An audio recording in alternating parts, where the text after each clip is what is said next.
January 4th, 2018 regularly scheduled meeting of the Oklahoma City Board of Adjustment. Before we call the meeting to order, just a couple of quick announcements. If you would, please turn your cell phones to silent. Also, I have a number of folks who have signed up to speak today.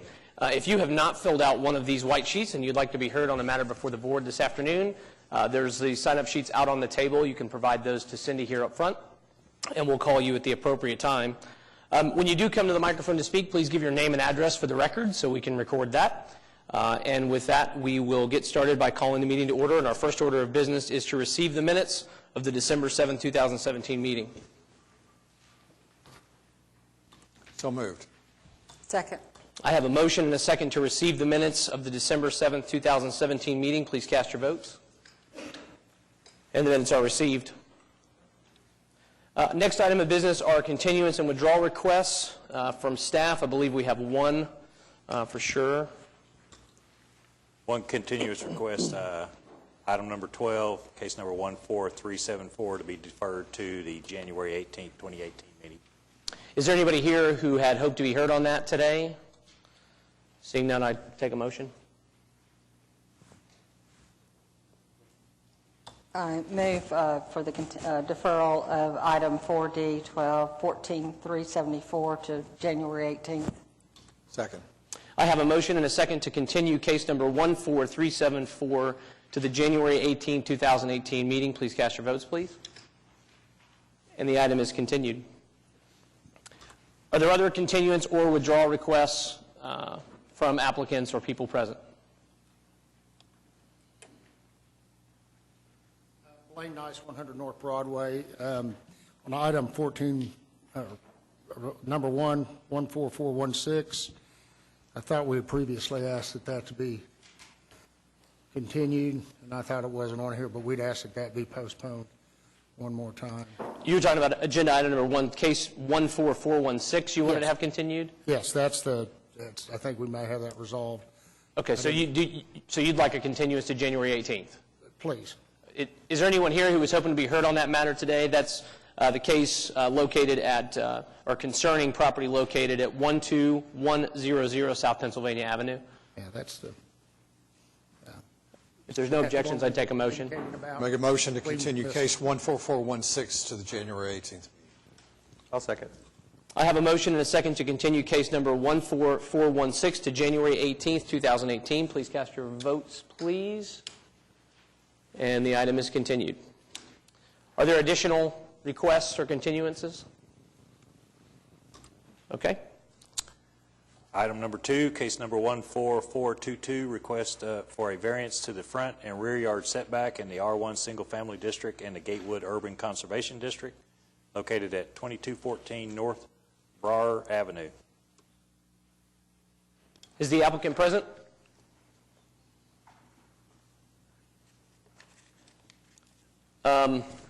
The applicant's not here. I feel sorry if they show up late, but I think given how early it is, I'd take a motion just to continue to the end of the docket if there's no objection. So moved. No? Okay. I have a motion. Do I have a second? I'll second. So I have a motion and a second to move item number 2, case number 14422 to the end of today's agenda. Please cast your votes on that. And that has been moved. Item number 3, case number 14434, request for a variance to the minimum lot size, roof type, 10-foot wide one-way drive, 3-foot separation adjacent to building, bumper guard, and 22-foot wide aisle for parking and maneuvering in the R1 Single Family Resident District and the Gatewood Urban Conservation District, located at 1300 Northwest 17th Street. Hello, Ken Fitzsimmons, 1228 Northwest 36. Some background on this. This is a request for variance to a spud that's on the property now. It's spud 714, and when we did the spud, this is my personal property, and I plan to develop it to build a house for myself, is the goal. And when we did this spud years ago, didn't have the foresight to see some of the things that would happen and the change in what we wanted to do at the property. And since then, the property to the south has been approved by City Council as SPUD 1010, and coincidentally owned by friends. And the goal there is to build 2 houses there, 2 duplexes. And we have the zoning on 714 to allow that same kind of density, but we didn't know back then to ask for some of the specific things that we asked for in SPUD 1010. So to make a long story short, the variance requests you see there are to make SPUD 714 on the property for the variance to match some of the conditions in SPUD 1010. So you don't own the property that is zoned as SPUD 1010? No, I do Right. not. What is it about PUD 714 that you're trying to preserve? Why wouldn't you seek just to rezone that property? Well, we have zoned it as 714, and when I talked to staff, the thought was maybe we would try to go through this Board of Adjustment versus going through the Planning Commission for some of these more minor changes to the SPUD. Well, at least from my vantage point, one of the things that is not provided to us is what's included in the existing zoning, so I don't know what SPUD 714 says. I wasn't aware of that they didn't provide that. Essentially, it allows 4 dwelling units and in any configuration, and what we're proposing, what we'd like to build is what is approved for SPUD 1010 is to build actually 2 duplexes and to split it into 2 private lots. And on this particular property, SPUD 714, the one I own, I would like to live on one of those lots and then have the option to develop another house or potentially a duplex and sell that to a future neighbor. And SPUD 714 allows for that use. Are there other uses that SPUD 714 allows? It allows for multifamily up to 4 units. It does have 0 setback on the Klein side. It has 0 setback on the alley side. Again, these are some of the same things that are in SPUD 1010. And what we're trying to do is we're trying to develop both properties so that there's a kind of a stretch, that stretch of Klein, it only goes between 16th and 17th before it dead ends at either end. We're trying to develop it so it looks like it's a cohesive, thought out. I mean, there wouldn't be the exact same homes, but the idea is that there looks like there's a harmony there. And some of the things that we're asking for, the main thing is that we didn't ask for in the original SPUD was we didn't have the foresight to ask for subdividing the lots into smaller than the straight zoning allows, and some of the other items such as reducing the drive width from 12 foot to 10 foot, which we think is consistent with what is in the older Gatewood neighborhood. Board members, questions for the applicant? The unfavorable considerations and the staff report said that all the regulations were specifically negotiated at the time, and so you're asking us to go outside of those and grant variances to conform with other. We're just asking that the SPUD have variances granted that, yes, that would essentially allow it to be developed in the same manner that the property to the south. And I have a problem with that. Those were already negotiated. Well, I think there's a presumption that each of those items were specifically negotiated. I think the point is when someone comes with an application, at least how I interpret it, is that you're asking for a litany, essentially, of variances to make this project work within the confines of what you have. From a zoning standpoint, if the uses are the same, I don't see a big zoning concern, but there's a lot of variance here. And the more variances there are, the more nervous I get that we're circumventing a process that should be handled legislatively and not here. We've had instances in the past, although each case stands on its own, where what was told to us and the drawings that we were provided and what was said is not ultimately what comes to exist. And as I said early on, because we're not provided those PUDs as a part of the application, I don't know what else may be in there that an applicant may be trying to protect as to why they wouldn't want to rezone the property instead of ask for 5 variances. So I have to agree. I'm a little reluctant to let it go through this process in this way. I'm not commenting about the project. I'm just saying it starts to make me uncomfortable when I have 5 variances for something that should be zoned, maybe. And just to be on the record here to make sure, John, you and I discussed this yesterday, if they vote no or to decline this, then that the money I paid for this fee can be applied towards the planning commission process, correct? Yes, it can. Okay. Basically, I was trying to save a little bit of time and being able to develop this at the same time as my friends, but if it sounds like I need to go through the planning commission is what you're suggesting. I respect your desire to do that, I do. Just, our job is to enforce the ordinances, and that's what we're going to do. So, any other comments for? If there's no other discussion, I'd make a motion to deny the application 14434. Second. I have a motion and a second to deny case number 14434. Please cast your votes, please. And the application has been denied. Item number 4, case number 14435, request for a variance to the maximum 21-foot height for a freestanding sign in the PUD 831 district located at 9600 South I-44 Service Road. Jeremy Howard, 9600 South I-44 Service Road. Go ahead and tell us about your application. The site that we have there is limited to a sea level elevation on sign height. We have the development there. The sites to our south are down the hill a little ways, are able to have a much higher sign than we are. We're at the highest level elevation on that development, which severely limits our sign height. And at 21 feet with a 12-foot cabinet, it puts me 9 foot off the ground and not able to advertise at all. Do you have some renderings? There were none provided in our packet, but do you have some renderings that you can show us or photographs of what you're... I don't follow the objection in the sense that you won't be visible at that height. I get that the grades are different, but a visual I think would be pretty helpful. Yes, I do. Okay.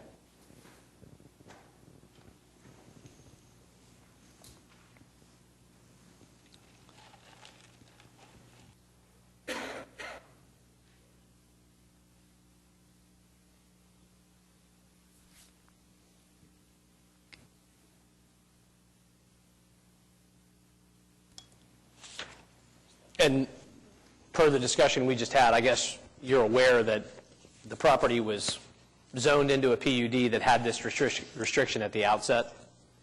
I was. That was all before civil engineering, knowing what my sea level elevation was on that site. So yes, that was all before I knew what I was starting with. So in the application here, it says it's 4 feet above grade, and now you're saying it's 9 feet? With the marquee, it would be 4 foot above grade. Okay. But with the sign cabinet only, without the marquee, the advertising marquee, I would be at 9 foot above grade. And there's a concern about vandalism for the marquee, is that? If I'm 4 foot off the ground on a digital reader board, yes, I'm Sure. worried about vandalism. I guess what I was hoping to see, and I'll pass this around for the others, I was hoping to see, a lot of times people will come in when they make this argument. We had a case not terribly long ago where the same argument essentially was being made, that the actual grade height of the road was such that the grade height of the ground surrounding it created a big discrepancy, and that's clearly not what the code was trying to accomplish. There's no visual here demonstrating for us so that we understand exactly what we're doing by granting a variance on this item as it relates to the surroundings. So, I mean, I'm uncomfortable supporting it. I'm also uncomfortable saying that I don't support it without seeing something like that. I can't speak for the other board members, but I can say that I would appreciate seeing a rendering. If you don't have that, if that's something you think you could prepare. A rendering of what? Of the way the sign works with the land around it. So typically that's what people bring in and put up on the big screen, is that we get a visual of what that sign looks like in place. So why you're asking for 40 foot versus what a 21-foot sign would look like in this exact location. That's pretty common. I understand the building itself sits at 28'6". So as far as a height restriction goes, I mean, we're looking for something that's 11 feet higher than what the building currently is now.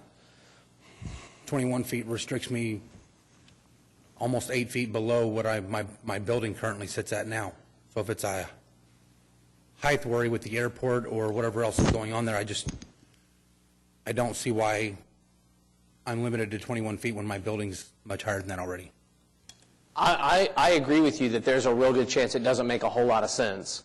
But I'm not, at least I am not comfortable amending a PUD with a variance like this, especially that's as wide-reaching as this one was, or is, I'm not comfortable. Board members, if you have other comments or thoughts on it. I have comments. Did you read the comments from the airport department on the issues, and could you I did address read them? the comments. I Yes. didn't look into those comments yet, because if I didn't get past this today, I didn't see a point in it.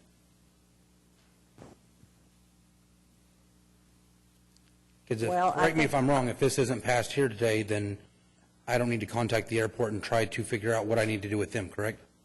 Well, so that's more reason why I'm reluctant, because we have other issues here that, frankly, I'm not sure we're qualified to assess, right? So there are AE overlay problems.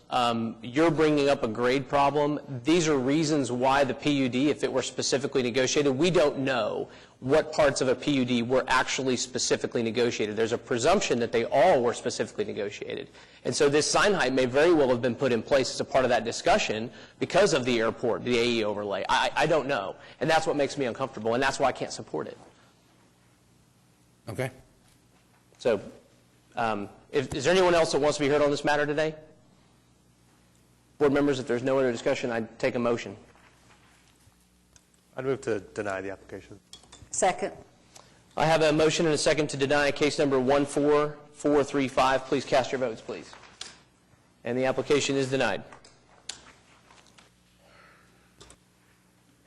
Item number 5, case number 14436, request for a variance to the 25-foot minimum rear yard setback in the RA single-family 1-acre rural residential district located at 7100 Northeast 116th Street. Go ahead and give us your name and address for the record. My name's Derek Patterson, 700 Northeast 116th Street. We're asking for a variance of 25-foot setback to be changed to 15. And when I showed up here today, I just found out that someone was the homeowner association of Lakeside is against this. We also have a number of people, well, I say that a number, as in one person who is also signed up to speak here today in opposition to the application. So. Tell us a little bit more, in terms of why we should grant a variance request for the 25-foot setback. Well, I have a letter from the people behind them in Lakeside that says they're not opposed to it. Also have a letter from the people to the east of them that are not opposed to it. So not everybody from Lakeside is opposed to it. Well, if I could, let's start here, because we weren't given any specifics in our application. All I have is, from comments, is that you're requesting a change to 10 feet, which I understand. But if you could, tell us, there are essentially 4 statutory requirements for a variance. The first of those is the hardship that's created by the ordinance itself. Can you kind of elaborate on are you aware of those elements? Yes.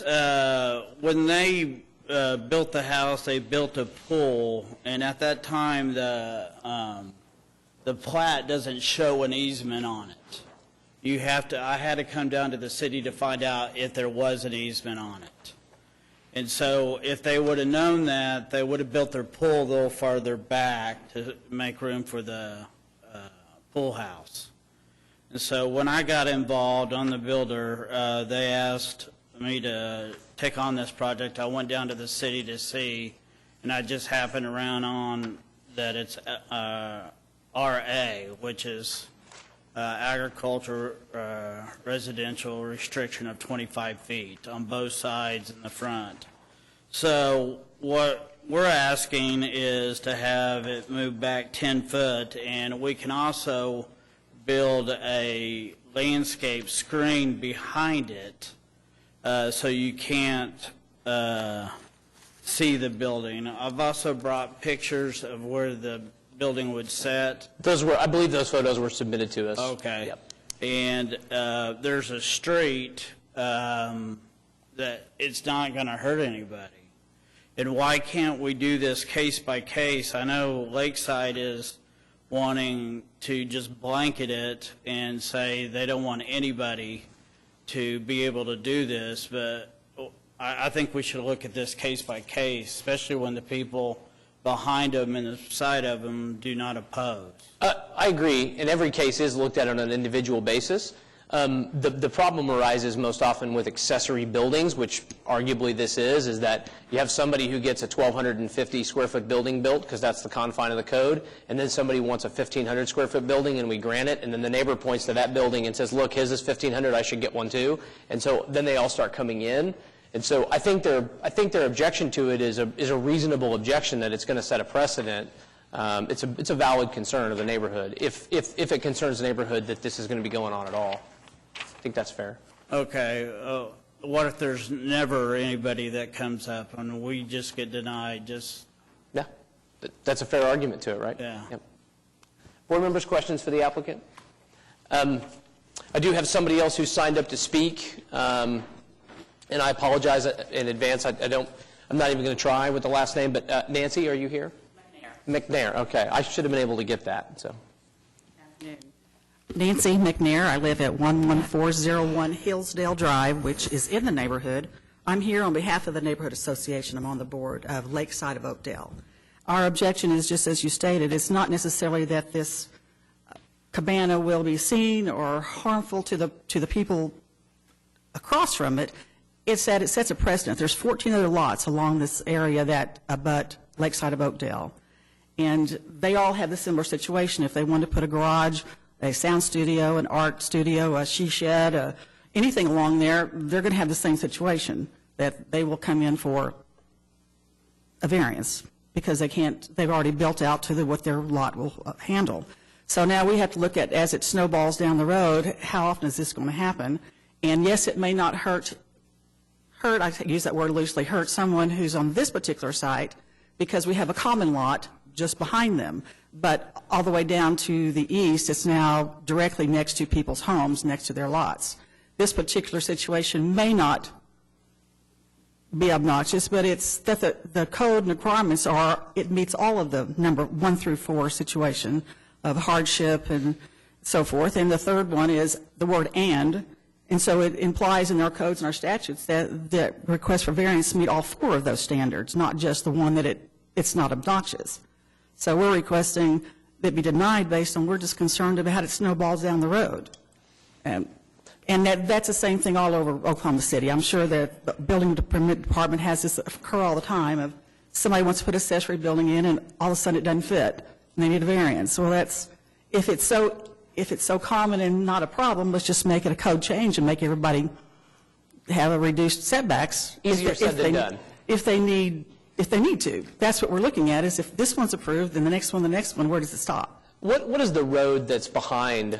This is a common lot, common area for Lakeside of Oakdale, but what we have in there is a asphalt road which allows access to the lake, access to a boat dock, and then we've used it before for emergency access as well. For instance, when they were repaving Hefner Road, we use that as our primary access point. Since we only have one access point actually into Lakeside of Oakdale, that's what it's used for, is access to the lake, access to the common area, and emergency access if needed. It does make this application to some extent peculiar in that this road does create a buffer.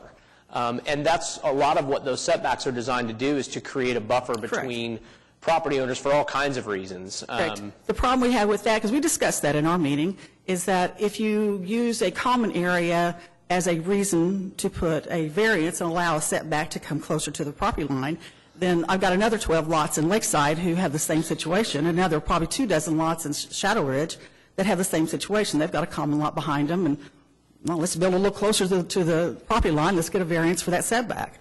It's not any different. It's still a variance on a situation that's not a hardship, and it's not peculiar. The lot's not peculiar at all. I can show you hundreds of the same situations throughout Oklahoma City, in our neighborhood and the neighborhoods next to us.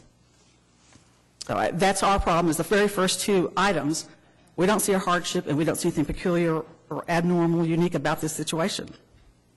My only comment is that he said that the actual easement was not noticed until he went down later, and I don't know if every structure in the neighborhood is going to be building in light of misinformation about what's outstanding.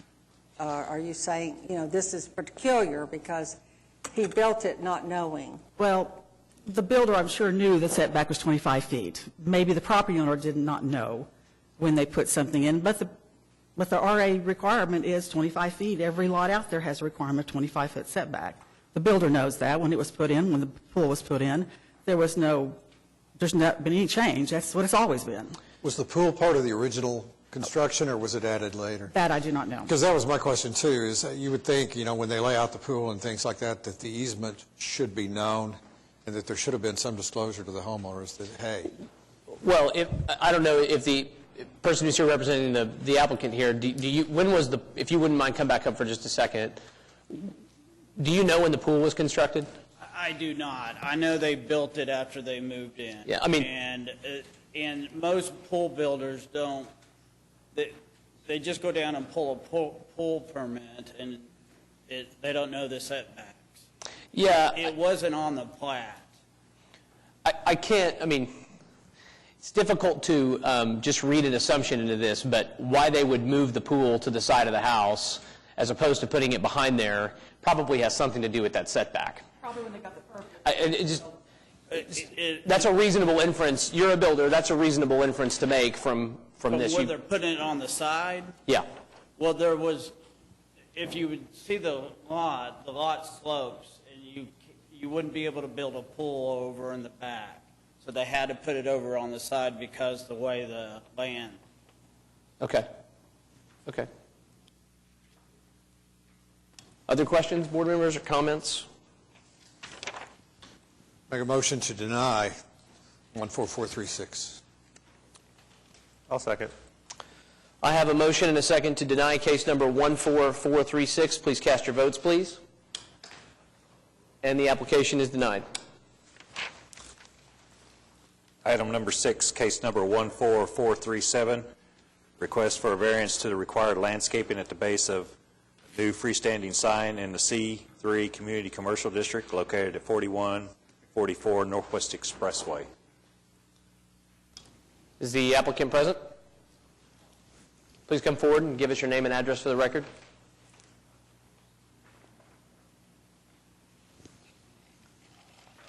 Corey Teal, and it's 4144. Go ahead and tell us about your application today. Well, what we're trying to do is, there's an existing sign already in place, and we just went through a remodel last year at the restaurant, so we're trying to redo the sign. The sign is actually located in front of the Buffalo Wild Wings, down a little bit to the right from us, and we're just going to put, a cavity over the top of it and just redo the sign, but I guess now that the city ordinance has changed, and they want landscaping put in so that there's no irrigation. It's not really our property, and in order to maybe move that sign to our lot would be the loss of parking spaces, and I'm not even sure the amount of money it would cost to do that. One question I had about this application is there's a grass median that runs just in front, kind of along your frontage row there. Yes. That's part of your property, correct? I believe so it is. But it's a leased property, so it's actually, that whole area. We lease that property. Okay. So technically, it wouldn't just be something that we own. A lot of times people will come in, and again, these cases are all different, but they'll say, look, we can't landscape within 10 feet. We need 30 feet of separation to meet that requirement. Is that something that you feel like you guys can't do here? You couldn't put those landscaping points in front of the building somehow?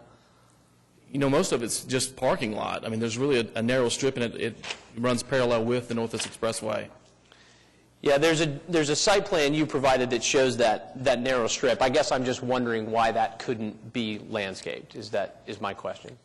We're talking about where the sign is at now currently? No, the sign is in that center median in the middle of your approach and ingress and egress. There's a median that runs in front of it. She's got the drawing up. The building's in red. If you go right in front of it, that strip of grass there is entirely that's part of your property, correct? I'm not 100% sure. Okay. I mean, Anchor Sign basically put a proposal together and asked me to just come in and be present.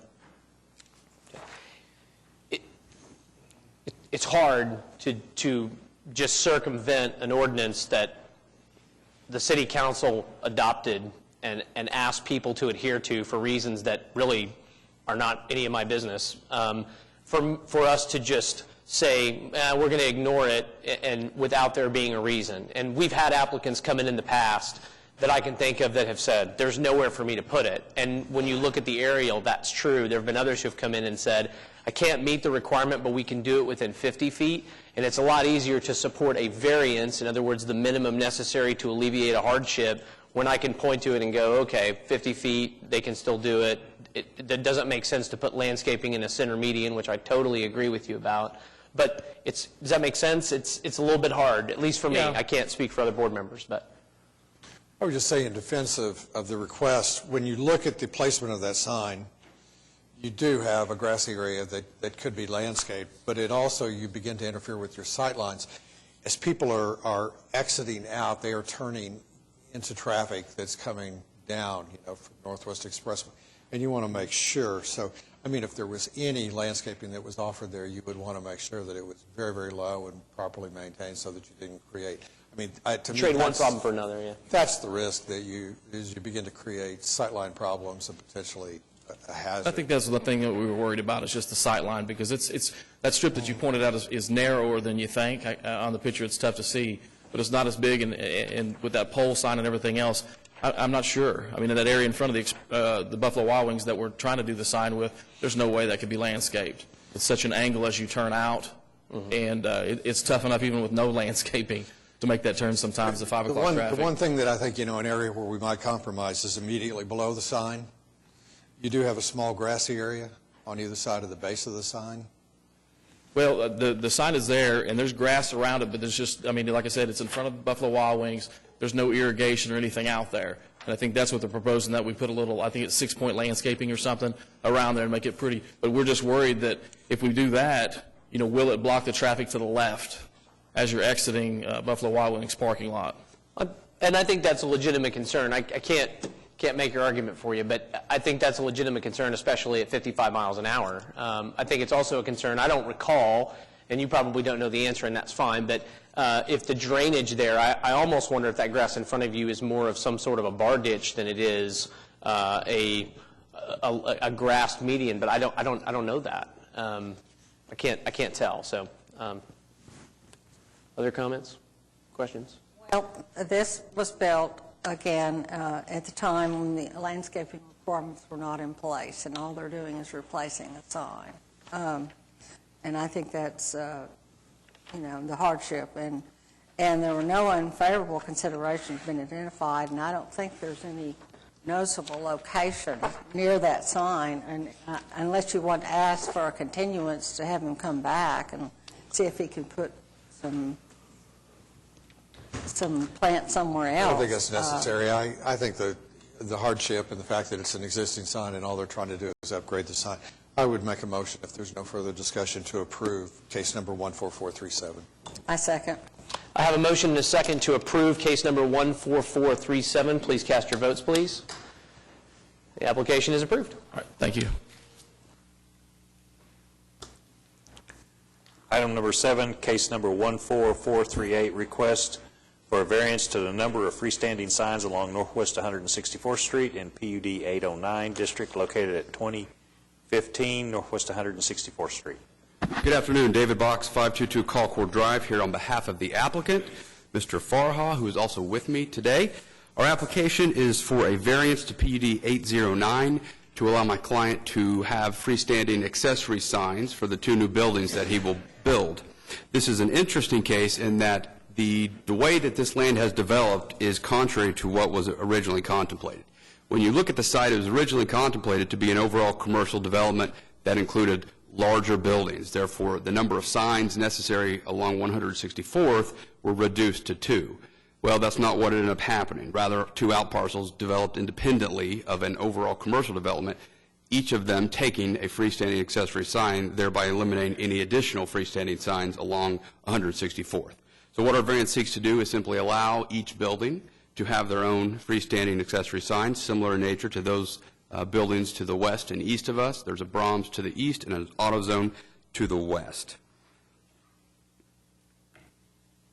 the unfavorable consideration identified is that it was specifically negotiated. I do believe with the chairman in that I think that is implied. I couldn't find anything in the record that would indicate that, in fact, that was specifically negotiated. Again, I think the applicant at the time said we can live with 2 signs simply because they thought 2 signs would be enough for an overall commercial development. That's not what happened. Rather, 2 independent outparcels developed, and now you've got 2 new buildings that are going to come online that would have to be done without signage. So that would certainly put my client and his new tenants at a significant disadvantage by not having any signs along a major arterial, which is what Northwest 164th is. We'd be happy to answer any questions. We'd ask for your approval. Board members?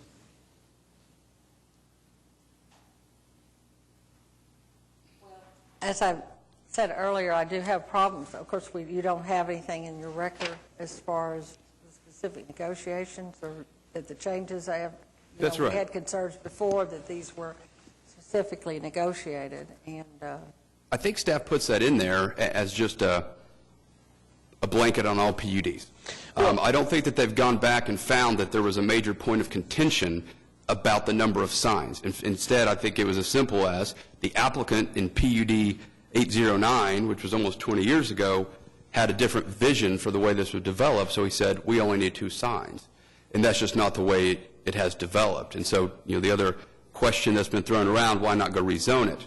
There has been an unwillingness at the Planning Commission to come rezone something for one little item. And so here... That's true. That's true. That's true. We'd go rezone it to just get signage consistent with what's on either side of us. And so the way we view this is this is what the various process is certainly geared to fix. Well, what does PUD 809 allow in terms of freestanding signage? I know it allows 2, but what are the height restrictions and the square footage restrictions? 125 square feet, 25 feet tall.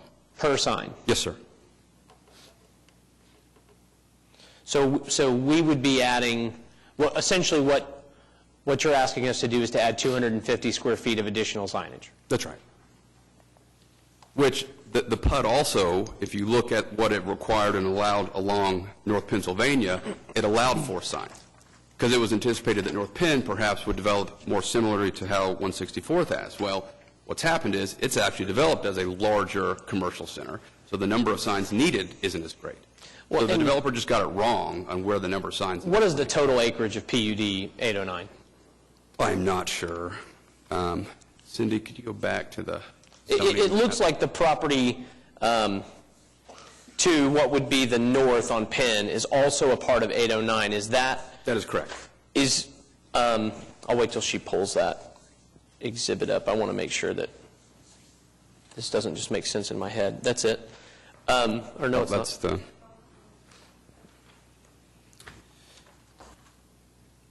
809 continues north along... There it is. Is the AutoZone, the building labeled retail, immediately north of PUD 809, the labeling?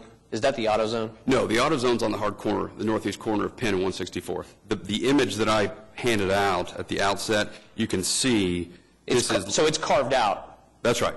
Okay. Well, it is within PUD 809.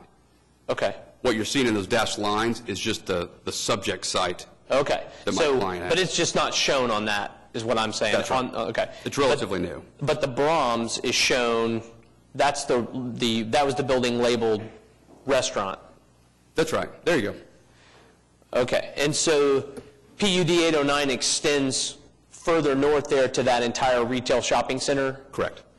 And does that have signage as well? Yes. Again, so that allowed 4. And so when I've looked at it, it looks like the applicant at the time just got it wrong. Rather than out parcels being on Penn, they actually had the larger commercial center. So they didn't need as many signs, and I think that's reflected in the signage they've got. And there along 164th, it just is now going to develop as a series of out parcels instead of one large commercial strip center, whereby you wouldn't need as many signs. Yeah.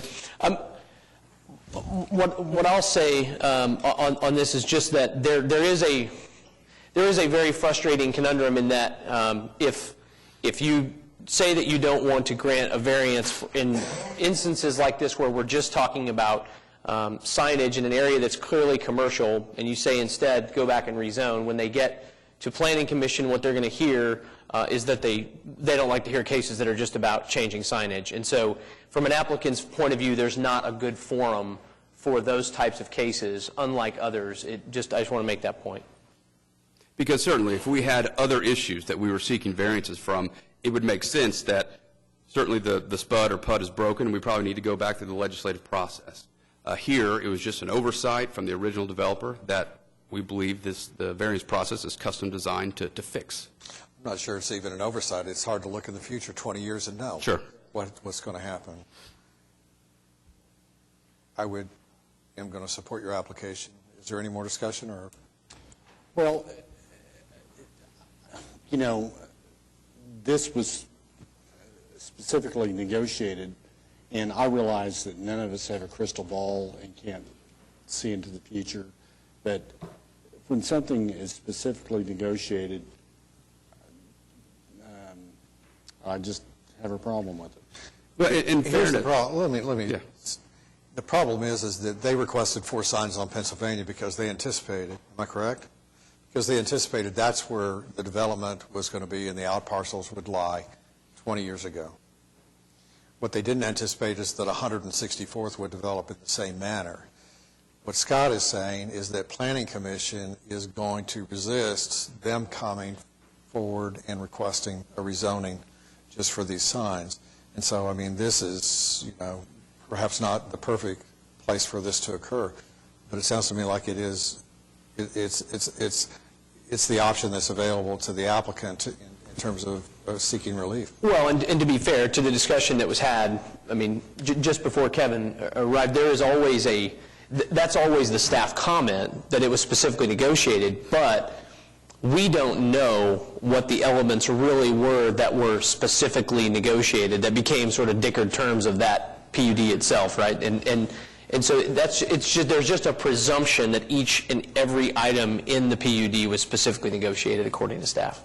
and the concern being that an applicant would stand at the podium, specifically negotiate an item, come here, circumvent that legislative process. And so I think staff just puts that on every time there's a PUD that a variance is sought from. But in my reviewing of the PUD, this wasn't some sort of contentious hearing in which this was a point of negotiation that finally allowed this to be, clear the hurdle. It was simply the developer thought he only needed 2, and he didn't have the crystal ball and couldn't look 20 years into the future. And I think to that point, staff does note, too, in the favorable consideration comment that we got 600 feet of frontage here, so in an area that's zoned for commercial use, and that's a lot of frontage. And I think it makes sense to Jeff's point that there wasn't necessarily an understanding that 164 would develop the same way that the north-south primary arterial would, but it has, and I think that's makes sense why the variance would be requested, at least the way I look at the application.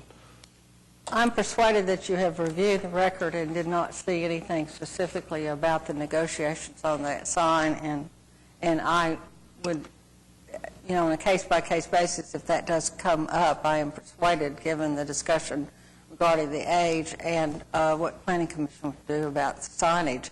Further, that location is extremely robust, and you need a lot of help when you're driving on 164 because it's all grown out and gone pretty far now. And so I am persuaded that I could support this. Before we take a motion, is there anybody else that wants to be heard on the matter today? If none and there's no discussion, I'd take a motion. Again, motion to approve 14438. Second. I have a motion and a second to approve case number 14438. Please cast your votes, please. Thank you. The application is approved.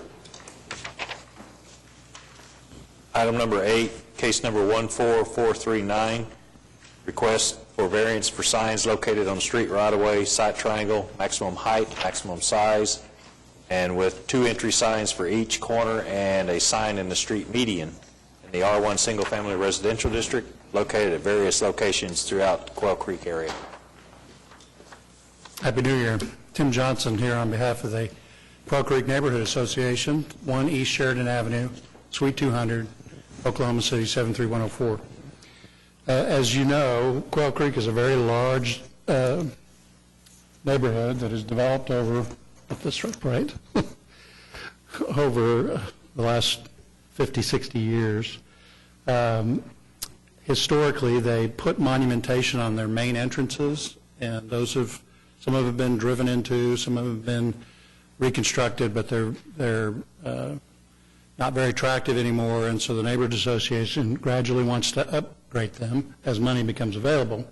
We came before this board and received the same approvals for 6 sites previously, and those are under construction. Staff recommended that we get with the neighborhood and determine every other one they want to do, and we come back one more time, and that's why we're here. So out of 24 total locations, 6 have been approved, and we're here today on behalf of the other locations.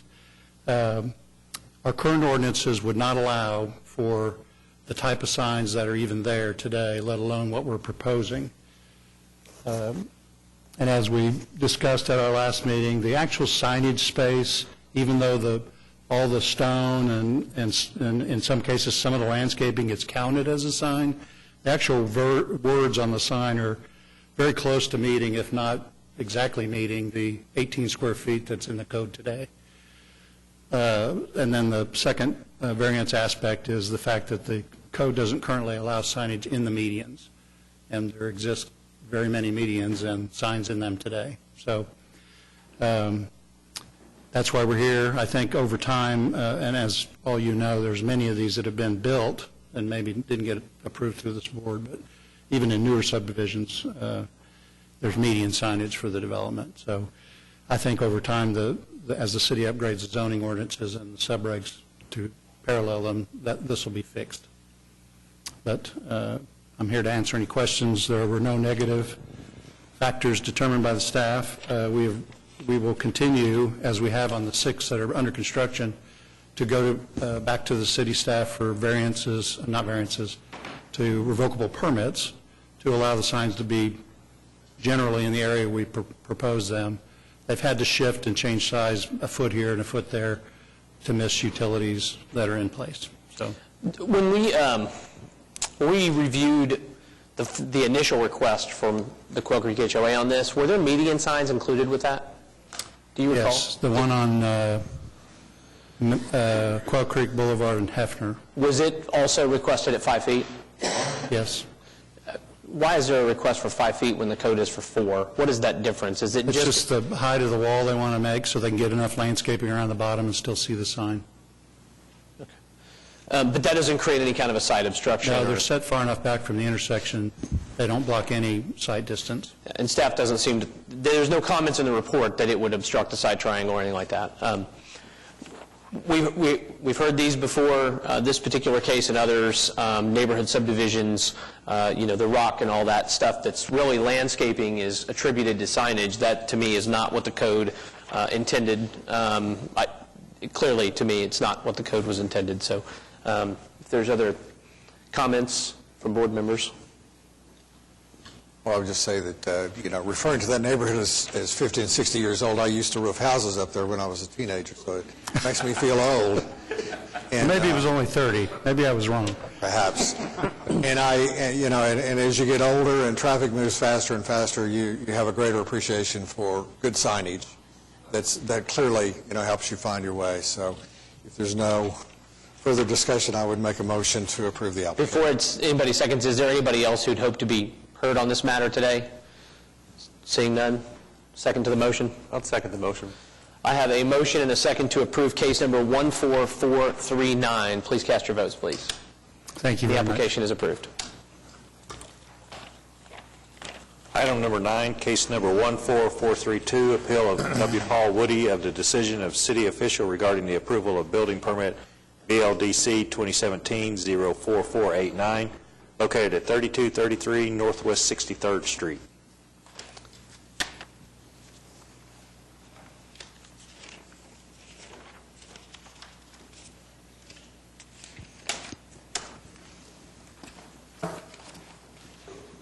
Good afternoon. My name is Paul Woody. I'm a CPA in private practice. I've been at the Independence Square since January of 1977, and my son and I own 4 of the 10 buildings that are standing now. What John is passing out is a picture of the building that was torn down, and the second 2 pictures show it as a vacant lot. The history is I appeared before this body, not sure when, but maybe a year ago, 8 months. As I get older, my memory is not as good, because they were going to build a 3-story building, but the location is only ample parking for a 1-story building, and your body turned that down. Mr. Wes Finley developed the complex back in the 60s, and he set up 11 buildings in that, 5 of which were 2-story, and then the other 6 at the end where I'm located were 1-story, including the current building that is now torn down. We had a problem with the parking before because the business that was operated there was called Accident Care and Treatment Center, and as they grew their business, they ran out of parking, and we had issues with them. They finally moved. The owner still owns that lot, but they moved over to the location near the Marriott Hotel in the old Borders bookstore. So the 3 issues are parking is the primary thing. You'll see in the letter I talked about the ratio of parking, and I talked to Mr. Finley's widow today, and he was intending to make sure that everything was good relative to the parking. There's a reduction of parking in this because of a 25% reduction for bicycle racks. This allows them to take the 63 parking slots down to 47. If you look at the number of people working in there, the normal ratio is close to 2, so that you have plenty of room for customers and patients to come in there. That 25% reduction leaves just a very few openings for those people, which will create problems. The code is 10605.05. Not real sure why they set this up, because I've been there for 40 years. I've never seen a bicycle on Northwest 63rd Street, and when you have weather issues like we have in the summer and in the winter, I just don't see anyone's going to be riding bicycles to this office complex for those 16 slots. So that is why that's the issue relative to parking. It will create all kinds of issues within our group. The other issue is safety. There's a 36% increase in accidents between 2015 and 2016 at this location. There's 22,636 cars go each day down 63rd Street between May and Independence. And when you combine that with 9,000 cars coming on Independence, you have 31,636 cars a day, creating a massive problem. Now, when I started my business in 1972, I was 29 years old. Well, I'm now 74. A lot of my clients are also old, and so they're used to being able to get out on Independence if they want to go left. The owner closed that slot down, so there's no access over to Independence. That creates further safety issues, because if you've ever been out there at 5 o'clock, you'll know that if you want to go out of Independence Square, there's only one way, and that is right. Although some people try to go left, and it ties up, and there's been some near accidents. One is it's going to be a problem at some point because of the safety issue. And you can see that in the picture. The right side of that building on the first picture shows where that access was to Independence. We hope that the owner will open up that at some point to help with the safety. And the final issue has to do with property values. If you approve this, and there are only 47 slots for this almost 14,000-foot building, there's going to be all kinds of issues in terms of where they're going to park. And already a building owner at 3141 has posted privacy signs all throughout his complex on his parking spaces, and that's what's going to happen all over. So you're going to have all kinds of issues with vehicles being towed because they're parking in the wrong slot. Clearly, there's just not enough room for a 2-story building in that location. So in summary, 3233 was designed for 1 story, not 2. We're fine with a 1-story building, 8,500 feet, whatever it might be. That'd be consistent with what was designed years ago, and that's still as good today as it was back in the 60s when Mr. Finley did that. We hope also that the owner will reopen our access. Mr. Finley, for whatever reason, failed to file the last piece of paperwork from my median, which is the building to the east of the building that's a vacant lot now. And so that easement was not filed. Therefore, it became private property, and the city allowed that to be closed. That should have never been closed. We've been asking that for 40 years, and it really creates a big issue. So we're hoping that the owner will reopen that with a nice one-story building, and we'll consider that a safety issue. Mr. Woody, I have a number of other people that want to be heard, but before we do that, yes, sir. I understand your concerns about the property and the issues that the redevelopment of this area could bring in terms of the infrastructure and safety and parking. I understand all that. The issue that's really before this body today is whether or not the building permit that you filed essentially an appeal to was issued in error. And so if you would, can you tell us, and we have a copy of that, it was included in our staff report, can you tell us what about this application or why the building permit should not have been issued? One of the issues has to do with the cross easement issue. That's one of the issues other than what we've talked about on the other. But I was going to have one of the other members address that are in the complex with this, and one of the other property owners. And are there other issues, in your opinion, as to why it was issued wrongfully in accordance with the ordinances? I just think someone didn't go out and review it properly, or they would have never approved this. Okay. I don't know why they put in that 25% reduction, because there's no bicycles riding on Northwest. It might work in Seattle.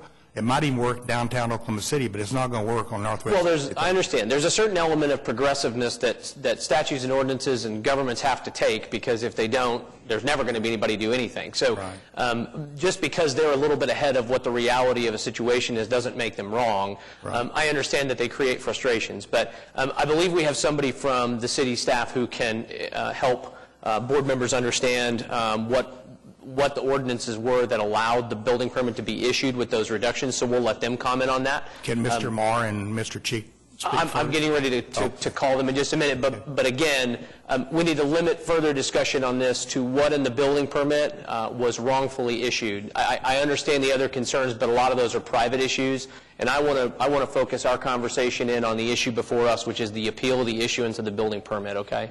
I would agree, board members, but are there questions for the applicant? Okay. No? If not, is James Marr here? Okay. David Cheek. Thank you, Mr. Chairman. I'm David Cheek. I'm here in two capacities. I am the manager of the building that owns 3135 Northwest 36, which is to the east, but in this same complex. I also am an attorney at law, and I represent the other landowners in that area. The way this subdivision was developed in the 60s, each of the building owners owned a strip of land from the center of 63rd Street north to the back lot line. There is no common driveway easement. There is no common area owned by a property owners association. Each owner owns that strip. So if you look at the map that's up here, where the concrete, the light concrete is on the subject property is the property line, and it goes from the center of that driveway onto 63rd Street through that median straight back to the property. The owner, Mr. Woody, owns the asphalt area. The applicant owns the other.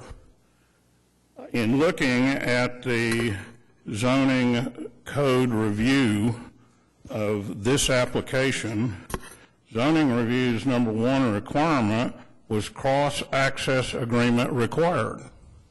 There is no such cross-access agreement on this property. I've checked it. I went and looked at the property records. It doesn't exist. So this application, or this permit, was issued inconsistent with your own requirements, and it should not have been issued. And I was told it wouldn't be issued without such a cross-driveway easement.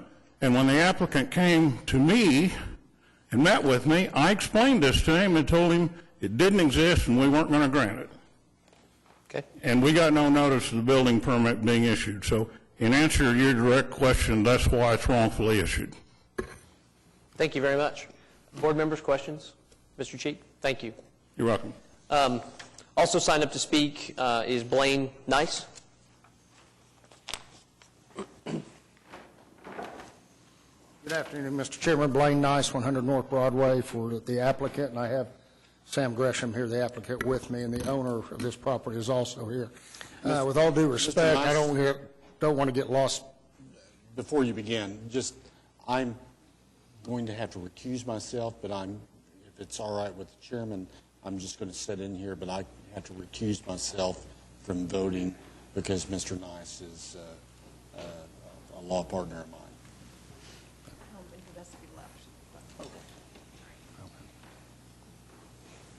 I'd have to defer to the municipal counselor's office on this matter.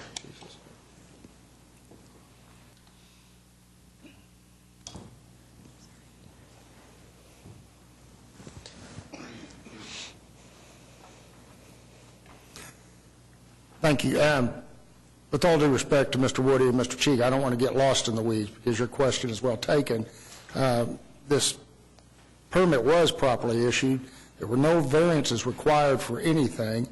There is access on the Independence, and Mr. Gresham can show you that.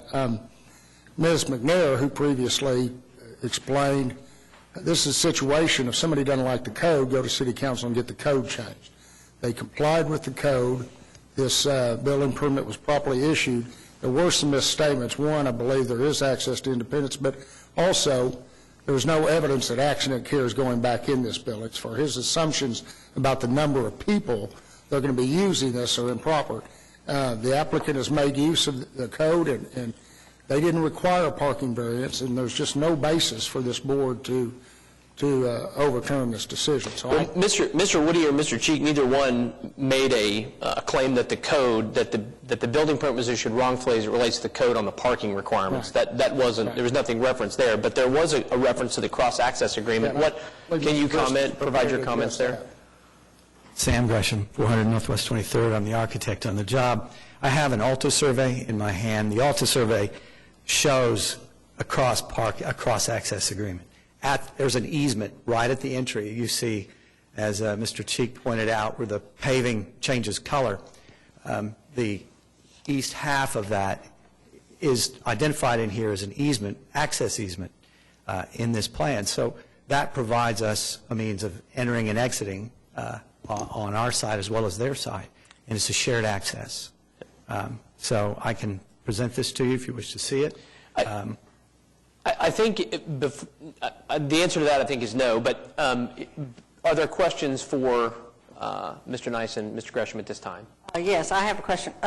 When the zoning review, code review says cross-access agreement required, and it adds the site-proof screening partly across the property line, there is, Mr. Cheek mentioned that there's never been a filing of this cross-access agreement. Do you have a filing of the cross-access agreement? Yes, it's book and page. We didn't do it. It was existing. And I'd be glad to show it to them, show it to you, but we presented it to the city in order to get our permit. I'll tell you what, if we could, because I think oh, there you go. Diane's issue's on point, but I think we have someone from city, before he sits back down, that can provide some insight on this requirement that was included in the building permit. So if you would.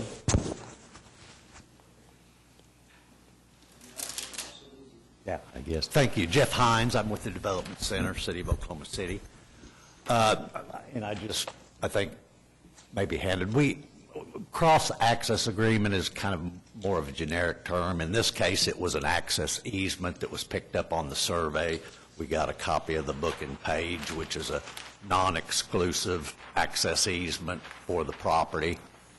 And so that's what you're looking at right there. I believe it's like a 24 by 36 parcel that's provided just for access off the street. Then they can go to individual properties. So a lot of access issues, when I say a lot, I mean most, are really private It's really totally a private matter. But from the perspective of this building permit that's in front of us, help us understand why that is a requirement of issuing the building permit. It's really just a protection issue on the city's behalf, that we want to see something filed of record or some agreement that one owner and the adjacent owner know that they're accessing. We've had people come in before that don't know these exist and come complain to us that we allowed access over somebody else's property. So they come pointing the finger at us when actually it is a civil matter, but it's kind of a defense position we take just to know that there is a record in place that covers that. So would you, without being provided a cross-access agreement in any form, the form that you've shown us, which was also included in our materials, but would you issue a permit without seeing that? If it was the only access, probably not. They could move their access point. In this case, they have access off Independence also. So really, as long as they have access to their site and the parking maneuvering works. So with the access to Independence, excluding the access to 63rd, within the confines of the code and what would allow them to obtain a building permit, that would allow for that. Is that correct? Okay. While you're here, the issue as it relates to parking, I'm assuming there's an ordinance on point that allows a reduction in vehicular parking in exchange for the provision of bike racks. Is that? There is. There's several, and they took the maximum. There's several different avenues they can take. They can use additional landscaping, green space, and plantings in lieu of parking. They can provide additional. Our landscaping is based off a point system, and you can add additional points of landscaping and reduce for every 12 additional points over the required landscaping requirement. You can add 12 additional points and reduce your parking by one space. You can also add bicycle parking, which for every 2 bicycle spaces, you can reduce 1 parking space. And then the last is motorcycle parking. It's a 2-to-1 trade-off there. So there's a lot of avenues they can take to reduce the amount of required parking. And I guess it's, to ask the obvious question, it's still your opinion that as it relates to this application that these folks were issued a permit within the confines of those ordinances? Correct. Okay. Board members, questions for Mr. Hines? No? Thank you very much. Thank you. Board members, just general discussion, other comments, thoughts? Yeah, the reduction in parking concerns me a little bit, but it is within the confines of the code. Driving in this area, it doesn't seem particularly plausible that you're going to have a lot of bicycle traffic. But again, I think it is within the confines of the code, so I think it's within our power to affirm. I concur. I'm very familiar with this part of town. It's very congested. You've got an elementary school immediately to the north. You've got another one immediately to the south. This area is becoming more heavily trafficked. Nobody in their right mind would venture out in this area on a bicycle at this point. And the ability to reduce the number of parking spaces, although allowed, I think is, I wish that it weren't so. I wish that it weren't allowed, because you're increasing, the census load in a 2-story building. I fully concur with the concerns that Mr. Woody has, but I think I am in agreement with the rest of you that the building permit was issued in compliance. And so I regretfully am not going to support the appeal, although everything about me, knowing this area well, says that, this probably shouldn't be allowed because it's going to increase the traffic. There's probably not enough parking spaces. And even with the drive on Independence, the ability to turn back south, which is what most people are going to do, so they can go east or west on 63rd Street, is almost impossible, even though that driveway exists. So I know that you're pursuing your business interests, and I respect that and understand that, but this area is problematic. But for Mr. Woody and the others that are here on the appeal, I understand completely the issues that you're raising, and am sympathetic to them, but I don't feel like I can support the appeal. Well, I think if there were a variance to the parking requirements, I think that'd be a pretty clear answer. At least as far as I'm concerned, that would be the case. But that's not the issue. It's not a variance. It's a building permit was lawfully issued, and it's just our job to make sure that that was the case. The appeal was that, and I think it's pretty clear that within the confines of our ordinances, the building permit was rightfully issued. So I don't see how you get around that. I concur also. We're looking at the ordinance and the application for ordinance, and it was the permit was duly granted, and it should be affirmed. The appeal should be denied and the permit in place. Sir, if we've kind of ceased general discussion. If you have something that you really want us to hear, you need to just come back to the microphone, and I'll let you make a final point before we take a motion. I did hear the comment about the cross easement agreement. I never agreed to that. And I understand, and like we discussed earlier, the issue there is that we're having a discussion that's really a private issue. It's not a matter that's before this body, so I can't say whether or not there is or is not a legitimate private access agreement in place. What I can say is that we're being told by staff that because there is access available, that they would be allowed, even if that access didn't exist, to obtain a building permit. And so from that standpoint, the building permit was clearly issued appropriately. The cross-access stuff is something that you guys will have to take up as a private matter. But it was never agreed to for that to be more than a one-story structure. It's going to create a huge issue. I understand, and I don't want you to think that we don't appreciate what you're saying. It's that it's outside our purview to render an opinion based on any of that information. I know that might sound frustrating, but it just is what it is, unfortunately. So where do I go from here? I mean, this is a real issue. Court. Yeah, and we'll have to leave it there. So if there's no further discussion, I'd take a motion. Make a motion to deny the application 14432. Second. I have a motion and a second to deny the appeal of case 14432. Please cast your votes, please. And the application is denied. Yep. Before we call the next agenda item, we're going to take a 5-minute break. I'm going to be required to recuse myself from the next two cases. Mr. Chairman, we do have Mr. Gresham here if we want to continue and deal with the case item number 2 before. There's a motion made to move it to the end of the docket. Okay. It'd be hard to move it back, with apologies to Mr. Gresham. That said, we're going to take a 5-minute break, and we will start back promptly at 2:47.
continue the hearing.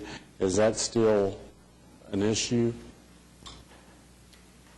My understanding from an email I received from John Williams is that motion has been withdrawn, but I'll let Eric speak to that. I filed the motion on behalf of my client, John Williams, because I couldn't be here, but... But you're here. I'm here. Applicant wouldn't agree to it, so I changed my plans and came back. So it's moot. Okay. Well, we'll proceed with this case.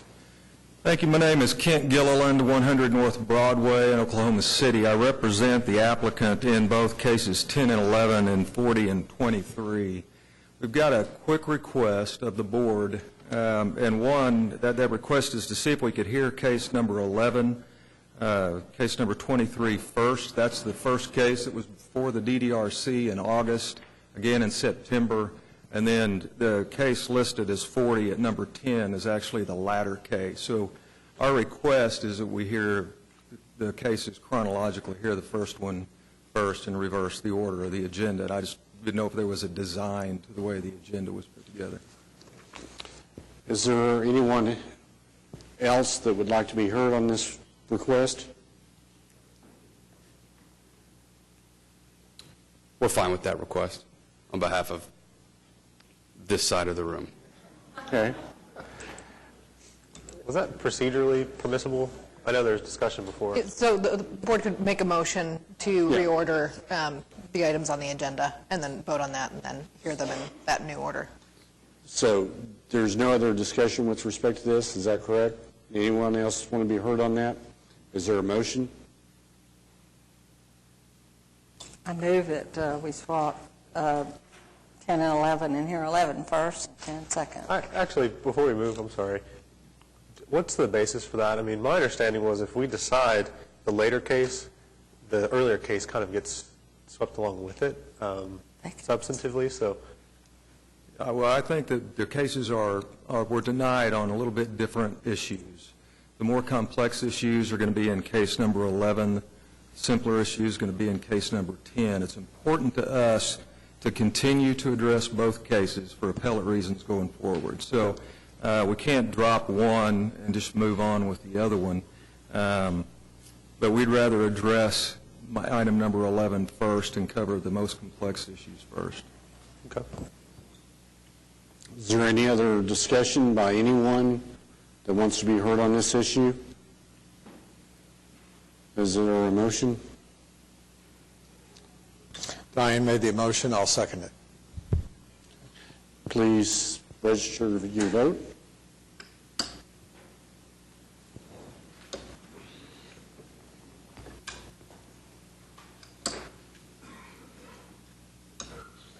Okay. Thank you very much. I appreciate that. Do you need to? Let's go ahead and call it. Item number 11, case number 14423, appeal of TBL Parking LLC of the decision of Downtown Design Review Committee regarding the denial of DTCA 2017-00076 located at 601 West Main Street. Okay, thank you. And Scott Dedman with ADG, who's the architect on the project, also is going to present this appeal, and Scott is going to present his side of this first.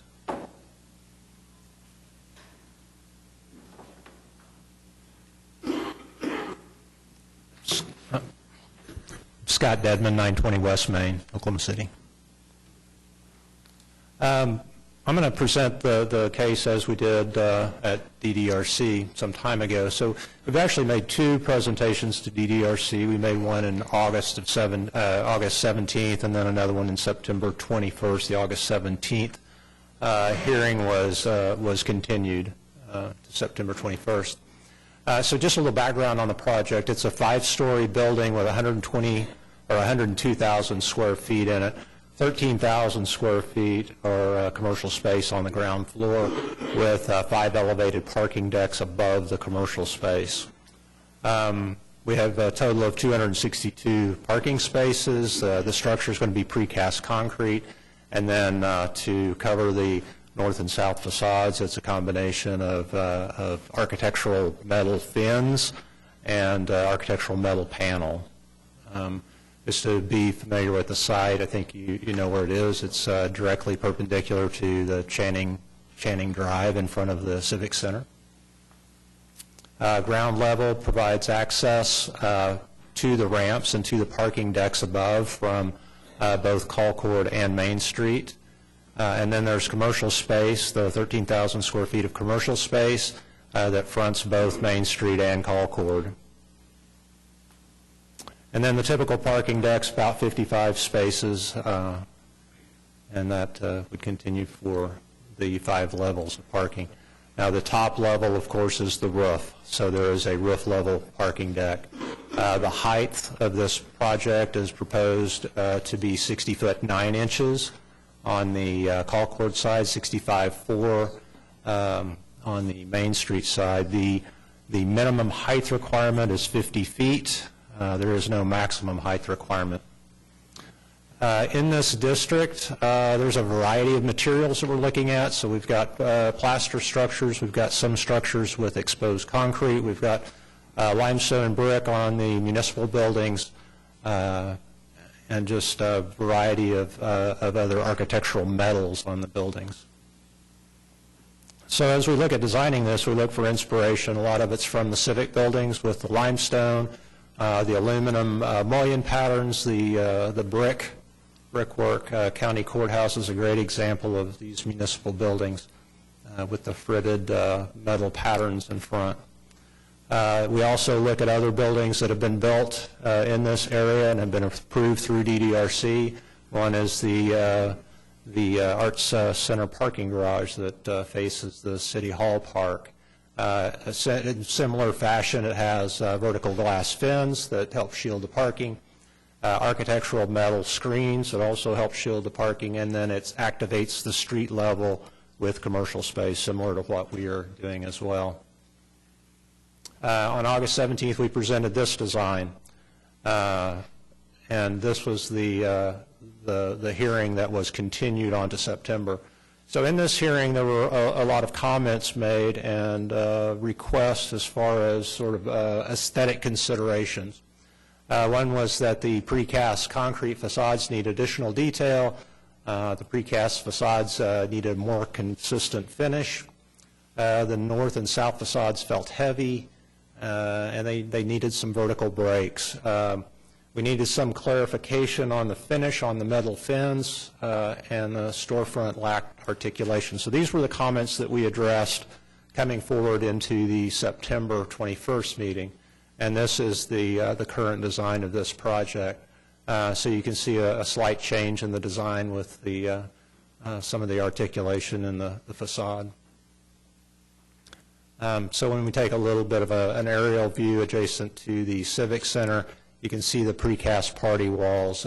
These are typically, in the past were very utilitarian walls because the anticipation is that there's additional development that's going to go on either side of the building. So these are designed as party walls, and we're not allowed to have ventilation through those party walls because of fire code reasons. We also, just some examples of precast that have been used in the downtown area, the 123 garage at 10th and Broadway, Fassler Hall. We feel that the precast concrete is a nice complement to the limestone, especially since it is a utilitarian party wall. We did add some detailing in that. You can see the detailing on the far right that pick up some of the fluting patterns in the columns of the Civic Center. At the street level, one of the requests was more articulation in the street level facade. We actually pushed the glass back and expressed the structural columns. Those columns are clad in a CSMU cladding. It's a limestone, manufactured limestone-like material. It's similar to what we used on our police headquarters project and the municipal courts project. We also looked at details on existing buildings to help inspire what we would do with this project. A detail from the Museum of Modern Art, the fritting at the top of the county courthouse windows, so it screens those windows similar to as how we would be screening the cars in the parking garage. and then some stone detail at the Civic Center. These are a mock-up of this custom metal screen that we're looking at. This is about 5th scale. It's about 6 feet tall in this mock-up. But it gives you an idea of the movement and the ventilation in the screen. It's a very unique looking screen. Those screens would be powder coated. They'd be factory powder coated. They're made of aluminum, heavy aluminum, and then powder coated so they won't rust and they won't deteriorate. To break up that facade, we added light columns, which really helped with the proportions and the verticality of the building. We also narrowed the fins from the original design to lighten those up as well. The architectural metal panel encloses the staircases. The staircase itself has perforated metal panels so that you have ventilation and visibility into those stairwells. We also felt like it was important to relate to the new park. You see the shade structure in the corner of the park, a very contemporary, very angular space. We chose to use the architectural metal panels to help relate back to that, as well as the angularity of the fin pattern. When we first start out a project, we check our zoning ordinances and what we're trying to do. As we looked at all the possible uses that we would be using in this building, all the different types of uses from office space to art exhibit space to possibly restaurants, and of course parking, all of these are permitted uses within the zoning ordinance. Also, when we look at height on the scale and massing, 3 stories, a minimum height of 3 stories or 50 feet are required. And then once we get into the guidelines, the downtown development guidelines, these are an addition, these are guidelines to the zoning ordinance. The one thing they do is they help to clarify the intent of the zoning ordinance. Sorry. So as we go through this, we are in the commercial corridor typology. The recommended height from the downtown development framework is from 1 to 5+ stories. As we look at a commercial corridor on the compatible uses, the commercial storefront space, the freestanding parking garage, the single-use parking garage, those are both permitted, fully compatible uses with those districts. There's been a lot of discussion from the opposition as to how this area should be developed, and a lot of the suggestion is that this should be residential, row house, brownstone type construction. If you look on this chart, row houses are not even a compatible use by the downtown development framework. When we look at the medium density flex area, again, it's a 3 to 5 story recommendation. That. When we look at the civics and arts district sub-district, there are some design guidelines. The one thing that I'll point out is the absence of them marking this one particular item, and it says that that projects that are 3 stories or more than an adjacent property need to set back to make a subtle transition. It doesn't mark that, so it anticipates that there are going to be buildings that are more than 3 stories tall. Taller than their adjacent property. So also in the Civic and Arts District, we have a 3-story minimum in that area as well. So when we look at this site, we've got a 3 to 5+ story recommendation from both the ordinance and the design guidelines. If you interpolate that, a 3-story, 50-foot building would be 16'9" floor to floor. A 4-story building would result in almost 67 feet tall. We also want to look at sort of the history of the site. When we go back and look at the history of the site, there was a building standing on that site until the 1960s. When we blow up the photograph and interpolate based on the information that we have on the depth of the site and the width of the site, we calculate this is approximately a 66-foot tall building that stood there for 60, 70 years. And so just as you can see it in relationship to the Civic Center and the other adjacent buildings. So our building that we have proposed is 60'9" again on Colcord, 65'4" on Main Street, significantly lower than the existing building that had been there for many years. And you can see it in this image. So obviously the developers of the city, when they developed the Civic Center, did not feel that this building made it an undesirable site for the Civic Center to be built.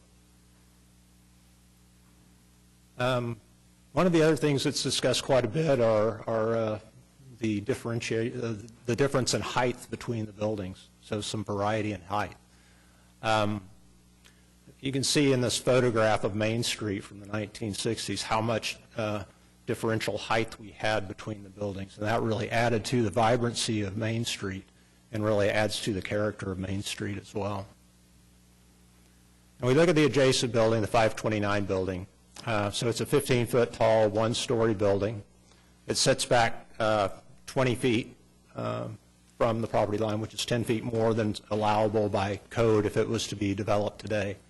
That building could not be developed on that site today in that configuration, as it does not meet the height requirements, it does not meet the setbacks. This is a photograph from the 1960s, which is interesting that you can see the original building that sits there, the 529 building adjacent to it. You can see the height difference between the two. This is, historically, this is the way that street developed. So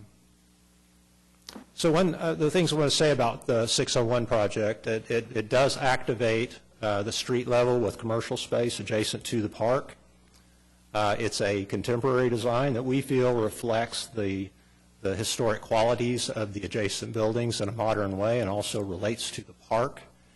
This is an efficient parking solution. It provides a lot of parking on a small amount of space that allows other land to be developed. This also makes it possible for the Police Association to develop other land that they have along Main Street, so this eliminates some of their parking needs on those sites. And then it does provide convenient parking for both the Civic Center and the park patrons, so that it's not limited to just the few around the park.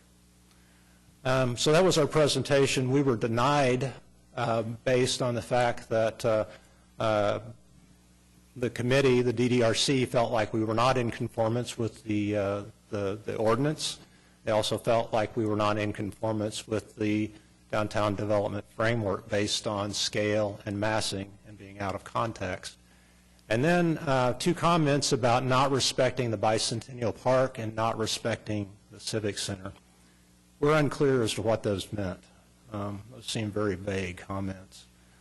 We can only assume that that meant that the use, that the feeling was that the use did not respect the Bicentennial Park or the Civic Center, that a parking garage that is, that's use is approved in the zoning ordinance does not respect the Bicentennial Park or the Civic Center. That's what we assume.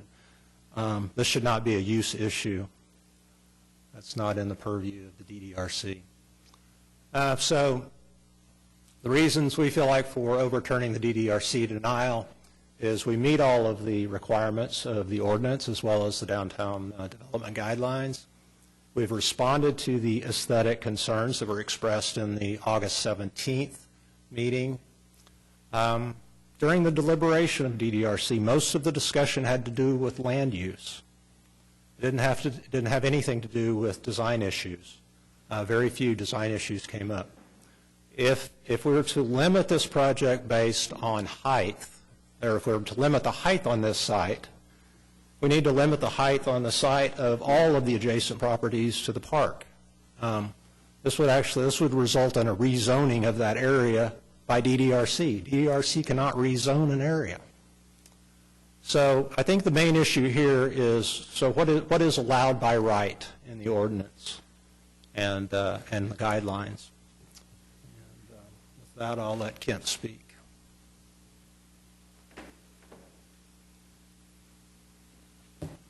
Thank you again. The name is Kent Gilliland.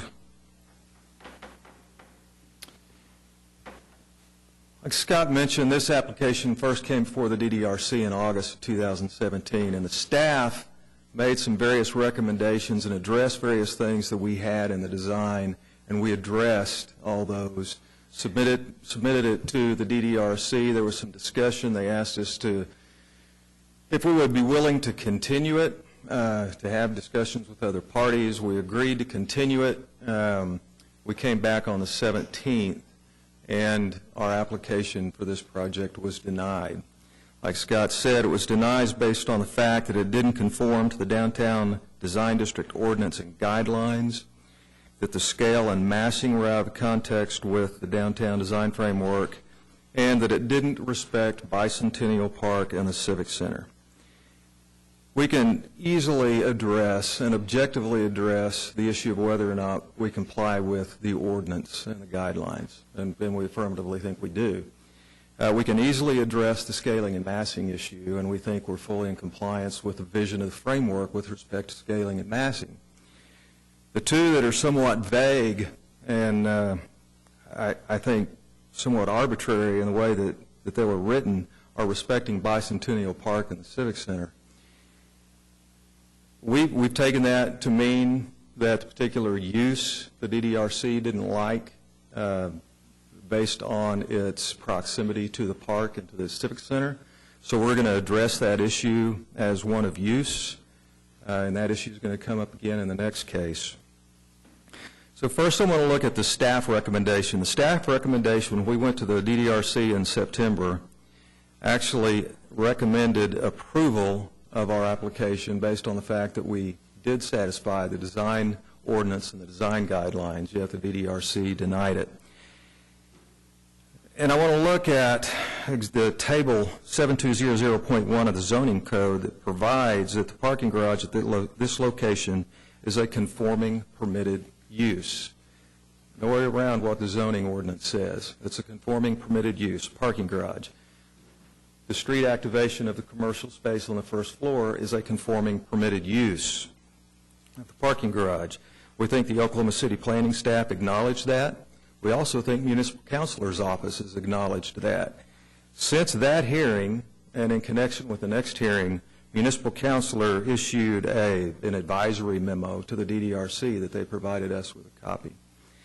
And protestants, Kelly Works filed a brief, which I'm sure is part of your package, representing Dennis and David Box and entities that they're involved with. They've actually referred to the memo as a formal opinion of the municipal councilor. So I just want to recite a couple provisions of that memo. In that memo, the councilor's office said the DDRC has no authority to change allowed uses in the downtown business district. Only the city council has that authority. The uses allowed by the city council are allowed by right, and the allowed uses cannot be altered by the DDRC. In fact, that's exactly what they've done by not approving our application, because we are a permitted use. They've denied us the right to use the property in accordance with the zoning ordinances. It's undeniable, in fact, I think, that we're a permitted use. I think where the protestants, and maybe where the DDRC got a little bit off track, is muddling the terms use and design, and a lot of the application I think they've attributed to use when really it was intended to apply to design. As Mr. Dedmond indicated, there's also the downtown development framework that basically provides the vision for the downtown development. Framework was adopted by the City Council in 2015. It's interesting to note that the framework doesn't have anything to say about specific development around the Civic Center or Bicentennial Park that's separate from development of this particular commercial corridor area or this mixed-use density area. It doesn't designate anything, different types of development, designs, or use around the park. So to say that the project conforming to zoning codes doesn't respect the Civic Center or the park, I don't know what meaning that has, unless they're just addressing the one of use. I know you guys are probably familiar with the framework, but I want to break it down just a little bit. There's two parts. There's design standards and there are design guidelines. The design standards incorporate the zoning ordinances, and those are part of the framework that basically are mandatory, that have to be followed. Then there are design guidelines, which are in the framework, which are advisory, discretionary in nature, and those are what kind of cast the vision for how these properties are developed downtown. It's important to note that the framework itself says that the guidelines are just that, guidelines by definition. They're just advisory. And it's important to note that it also says you got to distinguish the guidelines from the existing design codes and standards that exist, and it's only supplementary. So I'm going to assume even if the project wasn't a permitted use, that even with the framework alone, you can come to this compatibility of use issue. The use is permitted expressly in the framework. If you go to the building typology compatibility matrix in the framework, Scott showed a picture of that, it says by definition that a parking garage is a fully compatible project in this particular area. So we've got the zoning ordinances which permits the use. We have the framework which permits the use.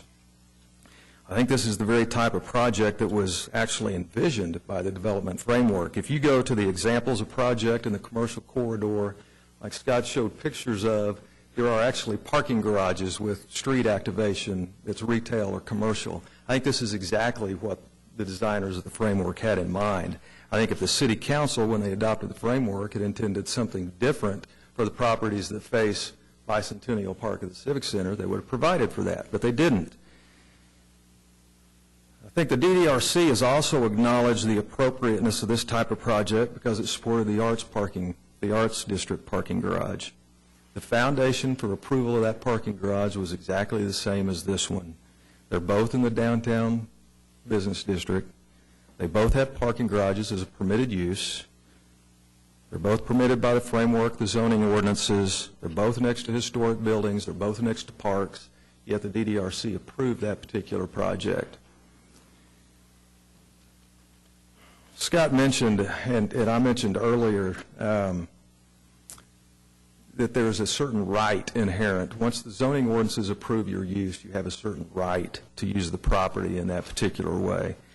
At the point in time that you've got an administrative body that de facto changes that right, in effect exercises powers that it doesn't have with respect to how a zoning ordinances apply, then effectively the rights of that owner are taken away. As a property owner, as a property developer, you ought to have the ability to rely on the written zoning code, the vision attached to the framework, the prior decision of the DDRC before you ever have to go. Otherwise, you go through this process of spending money buying a property, developing the property, coming up with your designs based upon what those written things are.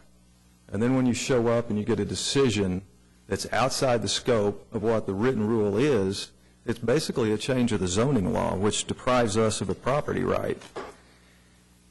I mentioned the development guidelines, the regulations. Protestants mentioned them in their brief, and I'm going to talk real quick about that because they talk about these guidelines as something that dictates the compatibility of the use of the property. In effect, what these guidelines do is they address various design aspects, and we'll run through those. They're also talked about in the municipal councilor's memo. Those design aspects are architectural elements, building materials, building design, development pattern in terms of scaling and transitions between properties, pedestrian circulation, parking and loading and signage. All these are design issues. None of them have anything to do with use. I'm going to read a couple provisions of this memo from municipal councilor's office. This was issued to the DDRC and says, so in granting or denying the requested certificate of approval for a parking garage at 601 West Main Street as now proposed, the DDRC should consider whether the parking garage as now proposed complies with the development guidelines set forth in the ordinance, we do, thereby ensuring that the design is consistent, compatible, and appropriate for a specific site. Further says to comply with the intent of the framework regarding compatibility with materials, themes, height of the building, specific design. Those are all design elements. DDRC didn't specifically object to any design element in its denial order. All it did was object to respecting the park, the Civic Center, and then said we didn't comply with the zoning ordinance and the guidelines, which we did. Municipal Councilor's Office further said that the DDRC cannot change allowed uses in the downtown business district that can consider a proposal for new construction relating to the allowed use decide whether proposal as designed complies with regulations and the development guidelines. All these address design elements, not use elements. Use is established. And at the point that you start to consider those design elements, whether they're there, use has already been assumed to be present. I want to address real quick the scaling and massing issue. The property developed on this site can be no less than 50 feet high according to the current bulk standards in our zoning ordinance. It has to be 50 feet high. The property that we've proposed in this particular application is 61 feet high on the Concord side, 65 feet high on the Main Street side. This property also fits within the medium density flex area of the commercial corridor.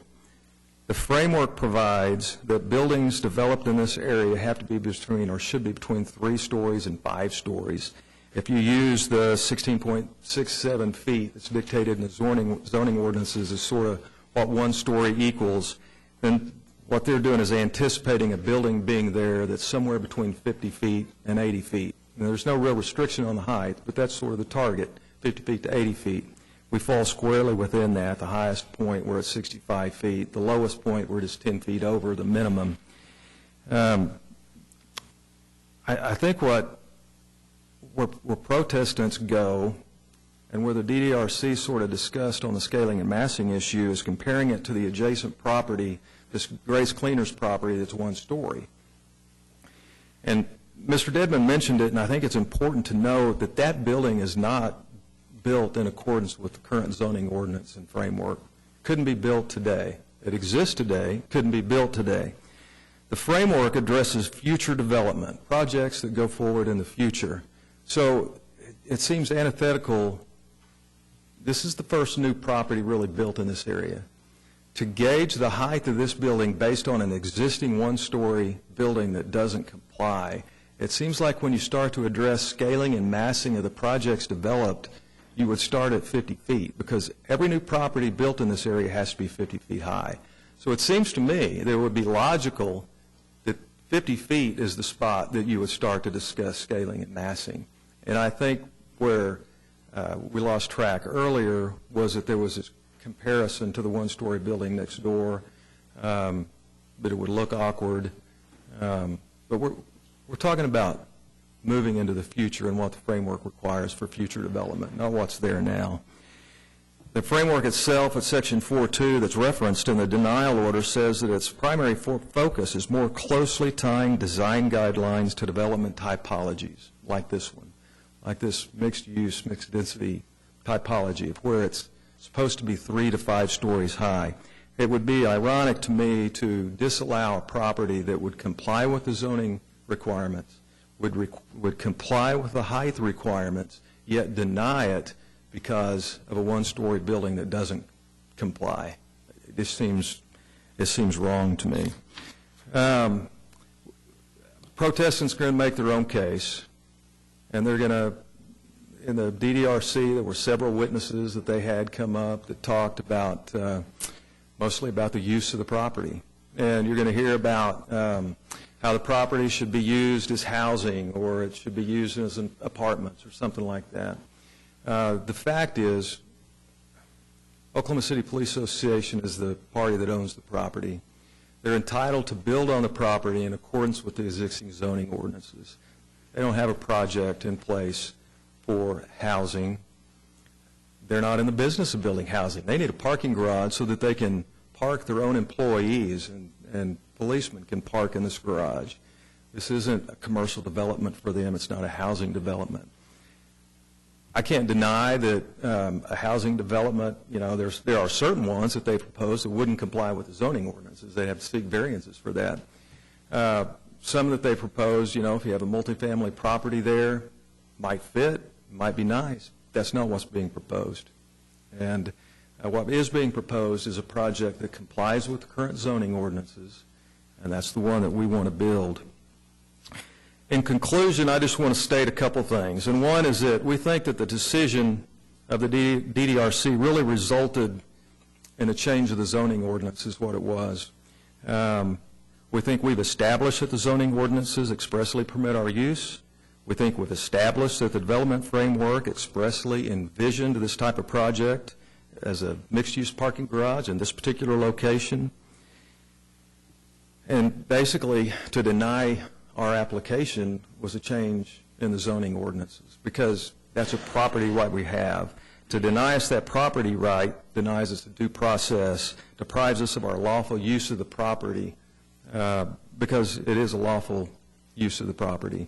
And an exercise that denies us of that lawful use violates the due process rights that we have, and it's an improper exercise of police power of the administrative body. So our request is that the decision of the DDRC be reversed, that we be permitted to have the certificate of approval issued, and that this project is allowed to proceed as proposed. Thank you. Thank you. Does anyone have any questions?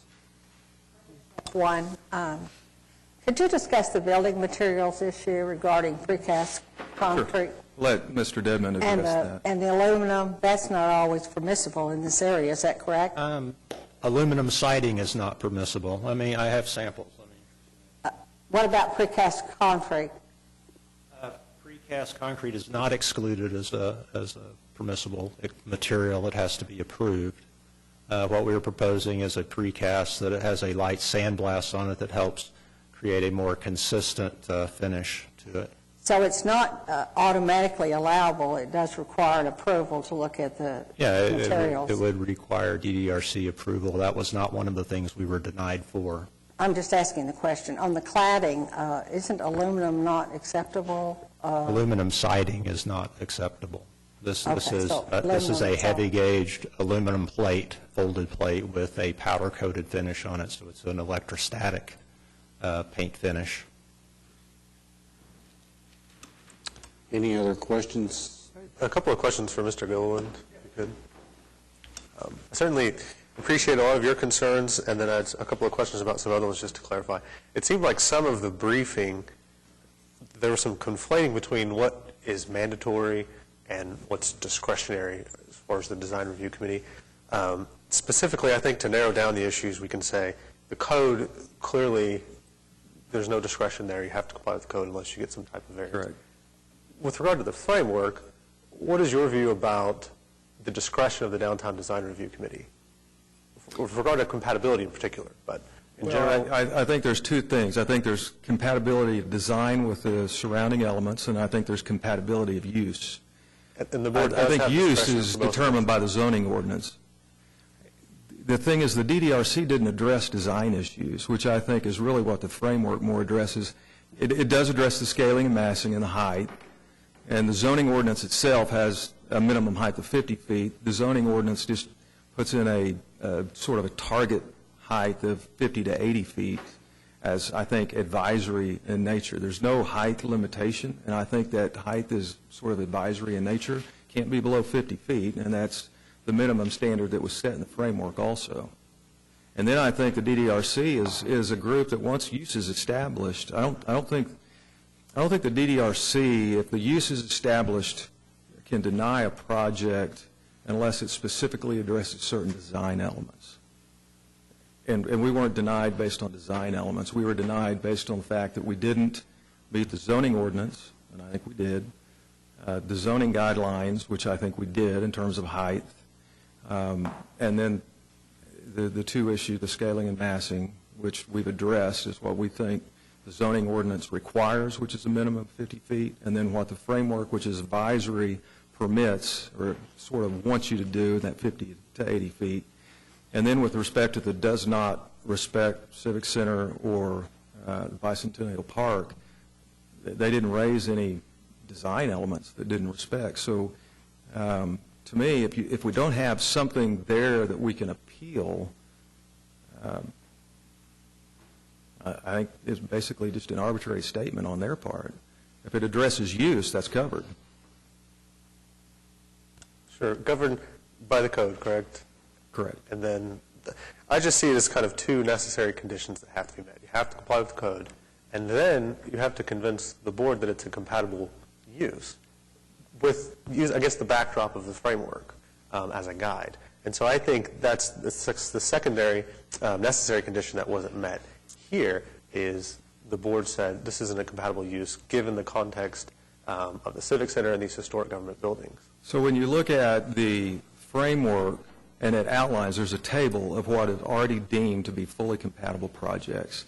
Not everything listed as a permitted use has been deemed to be fully compatible. Some are partially compatible. A parking garage, the box is there that says it is already fully compatible. So our position is that the issue of compatibility of use in the framework has already been determined. Even if that is a backdrop that you determine has to be applied, it's determined in the framework itself. Yeah. My only concern was even at the top of this page even says this matrix is a general guide for the appropriateness of different buildings. And so I thought there was kind of some conflating there between what's mandatory and if it seemed to be the argument that if it's on here as compatible, then it necessarily is lawful and it would be maybe constitute a taking or something. The framework guidelines itself are stated to be discretionary. And the zoning ordinance fit within that portion of design standards that are mandatory, which is the use issue.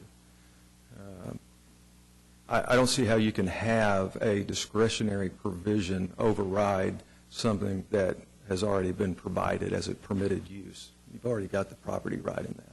I understand. The last question, this was raised at, I think, the September meeting of the Downtown Design Committee, and I think the chair raised an issue about the Arts District parking lot, and there was kind of some analogizing between the two. And the distinction was made between high-density flex, which is the case here, medium-density flex, which is the case here, and high-density, which is the case with that parking garage. Can you explain why that distinction? Yeah, the distinction is immaterial, but because when you go to the compatibility matrix for those two designations, they're exactly the same. So it's immaterial. It's the same consideration. Any further questions of the appellant? I would just say that I think everybody would agree that the use is permitted. What's before us now is whether DDRC acted properly and within their authority. And it appears to me that the discretion that they have is to make decisions based on proposed use and design. And so nobody's arguing that a parking garage is permitted. But when I look at this, my question to myself is whether DDRC acted, within their authority and properly. And I don't see, the argument against, the fact that they operated within their authority or that they acted properly. I know there's disagreement on this issue, strong feelings on both sides, obviously. And how we as board members feel about it individually is immaterial. Did DDRC act within their authority? Did they act properly? And in my estimation, they did. And so, and if you remember Mr. Gale's testimony at the November meeting, when he talked about permitted uses, he said, the intention was never, when a use was permitted, for that use to be construed as being an appropriate use at any individual lot that was being proposed to be developed. And that's the reason that you have DDRC. And that's the reason that you have design guidelines and regulations and a body to apply those. Because it wasn't designed to be, and when we look at permitted uses, there's some of these permitted uses that any reasonable person would say, that's not an appropriate use here. The question before us now is whether a parking garage is. There's no question in my mind that it's permitted, but I don't see that DDRC acted improperly in terms of applying the design guidelines and regulations for the framework. So if you have a use that's permitted by the zoning ordinance, that's a mandatory provision, I guess I'm not quite sure where the DDRC's authority would come in to deny you the right of that use. They were charged with it. They were given the authority. I don't know where. Counselor? I think if you read part of the municipal councilor's memo on the subject, that he says that DDRC has been invested with the legal authority and discretion to decide whether the 5-story parking garage as proposed and designed is consistent and compatible and appropriate with a specific site. So I think there's a number of factors at play. Well, I think what the municipal councilor's memo says is that the factors that apply are building materials, building design, development pattern, et cetera. And I think what the municipal councilor's memo also said was that the DDRC cannot change allowed uses in the downtown business district. And I don't believe that's what they're doing. They're simply taking an allowed use and exercising the authority they have to say whether that proposed and allowed use is appropriate here. That's the discussion. How can you have anything other than an arbitrary and capricious decision by the committee if you can't rely on a zoning ordinance? I'm sorry, Mr. Donaldson. Let's try not to talk over one another. No, I apologize. That's fine, thank you. If there is not a written rule that applies, how can you ever get a decision that's anything other than arbitrary? If it's the subjective mind of someone on the DDRC of whether or not that use is permitted. That's why we have zoning ordinances in the first place. I'm not trying to be argumentative, but I don't think DDRC decisions are arbitrary. They are charged with applying the design guidelines. That's their responsibility, not to just make an arbitrary decision based on, what they may personally prefer. They are charged, they have a responsibility to apply the guidelines properly. Any other questions of the appellant? Okay, let's hear from the other side, please.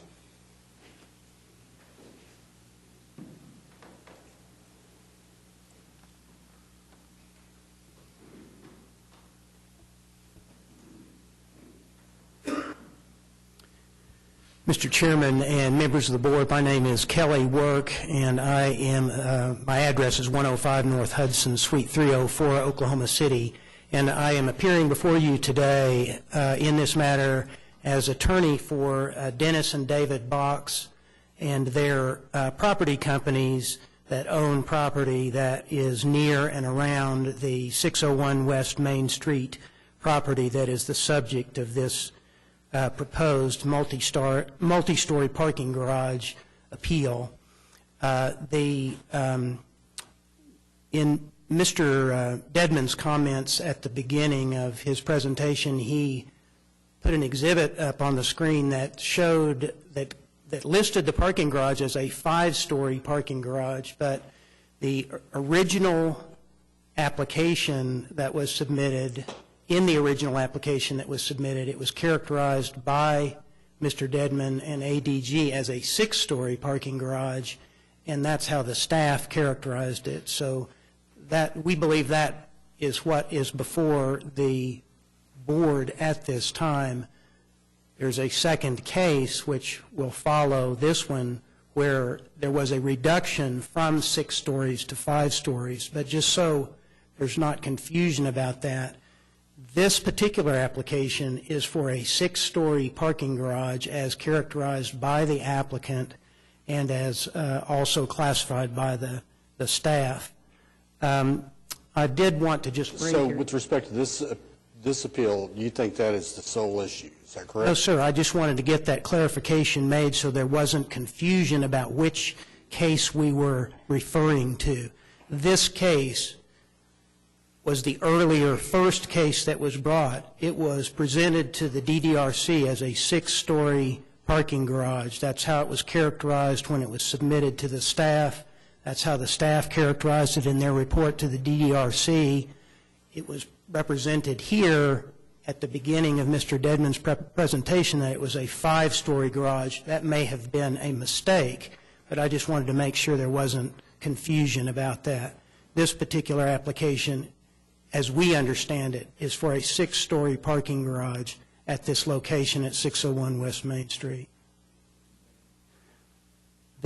What we have put up here as an exhibit is an aerial photo that shows this site. I just wanted to identify where these properties are. That is, first of all, the subject property is shown there in that red shading there on the south side of Bicentennial Park. Immediately to the east of the subject property is the 529 West Main building that is owned by the property company owned by Dennis and David Box. They also own undeveloped property immediately to the east of that, and they own undeveloped property that is just across the street on the south side of Main Street, just west of Dewey. And then Dennis Box and his wife, Chris, also own and live in a residence that fronts onto Bicentennial Park on Colcord Drive that is just to the east of the subject property.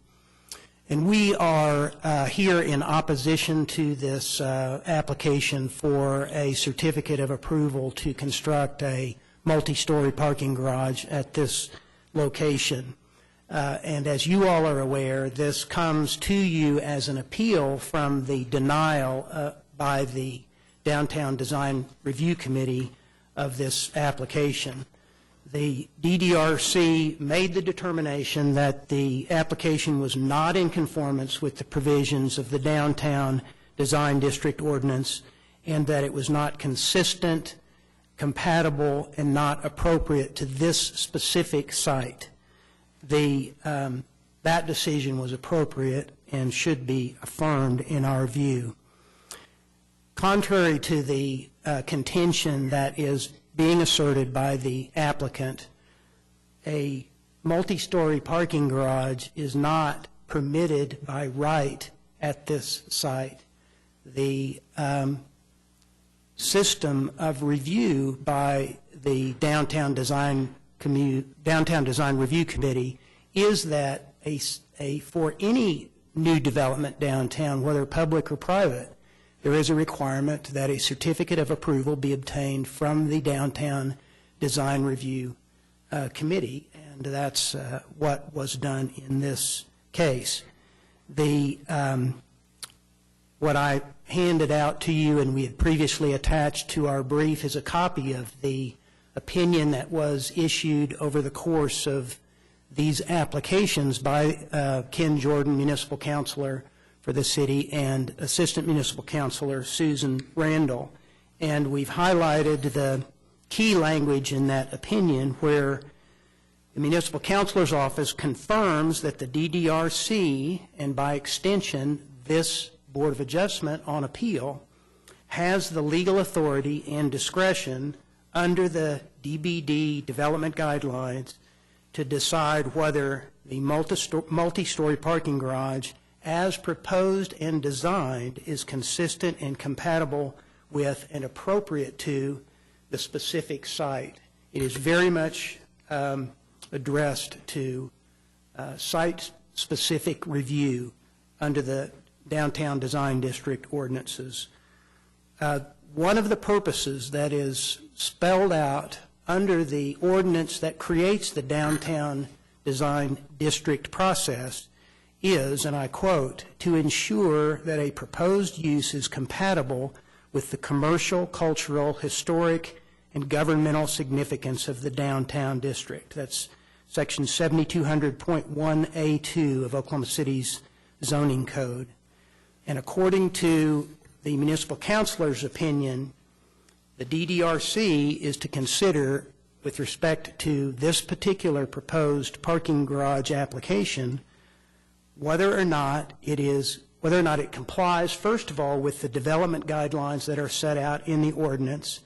And the language from the ordinance says, taking into account the character and context of the urban environment. So that is the discretion that they have to apply when they are considering the development guidelines that are set forth in the ordinance. Then there is another layer of guidelines that are set forth in the downtown development framework that was adopted by the City Council in 2015.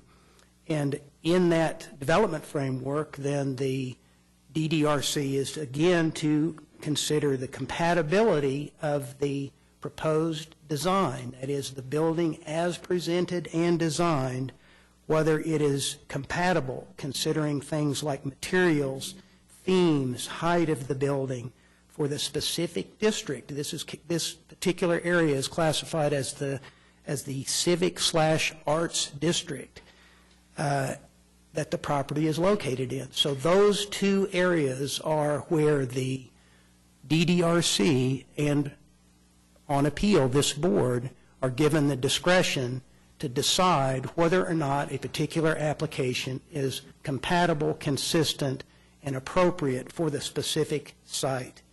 And so, based on its determination that the multi-story parking garage that was proposed did not meet the development guidelines as well as the guidelines contained in the downtown framework, the DDRC properly denied the application. At this time, I'd like to call on Jim Loftus to offer some comments. Mr. Loftus is a licensed architect and has been practicing architecture mostly in Oklahoma for over 50 years. He is generally regarded as one of the deans of the architecture profession in Oklahoma. In addition to a great deal of service to the profession of architecture in many capacities, Mr. Loftus has also served the City of Oklahoma City as a member of the Oklahoma Historic Preservation and Landmarks Commission. He's served on mayor's advisory committees on more than one occasion. He served on the Oklahoma City Arts Commission, on the Oklahoma City Maps for Kids, and was a member of the Downtown Design Review Committee from its inception in 2007 to 2013. So I'd like to call on Mr. Loftus to ask him to offer his comments about this application for the board. Thank you.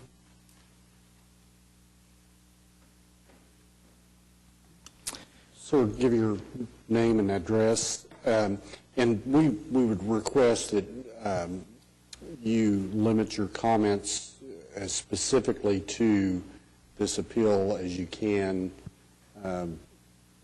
just in the interest of time, that we stick right with the issue, please. Okay. Well, I want to thank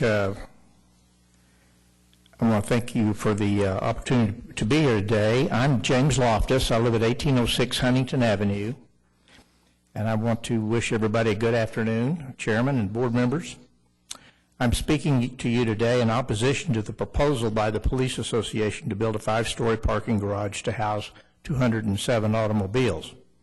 As you may know, I was one of the initial architect appointees to the Oklahoma City Downtown Design Review Committee and served there for 3 years. 2 of the guidelines of the ordinance we tried to enforce dealt with promotion of the downtown area as a vital mixed-use area and ensuring that a proposed use is compatible with the cultural and governmental significance of the downtown districts. This is what the DDRC is supposed to do when it considers an application.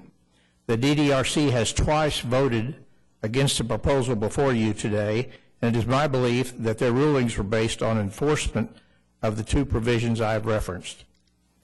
My focus is directed at the big picture planning issues at play here.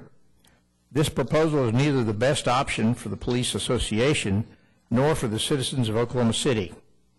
Let's look at the options available to the association. They propose a 207-space garage with 2/3 of the capacity reserved for police vehicles. I would suggest that the recent tax increase for additional police will increase the demand for dedicated spaces to where little parking is available to the public.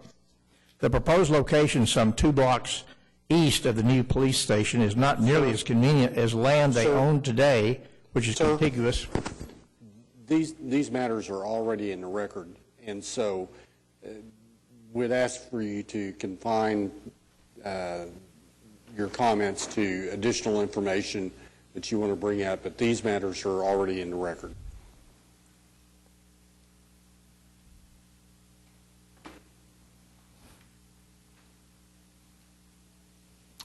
Well, I don't know what to say.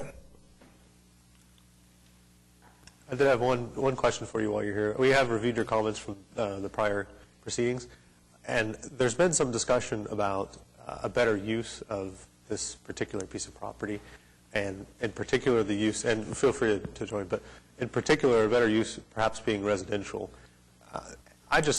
Help me understand the scaling and massing point, because I think any use, I tend to agree with the appellants here, that any use would have to be at least 50 feet.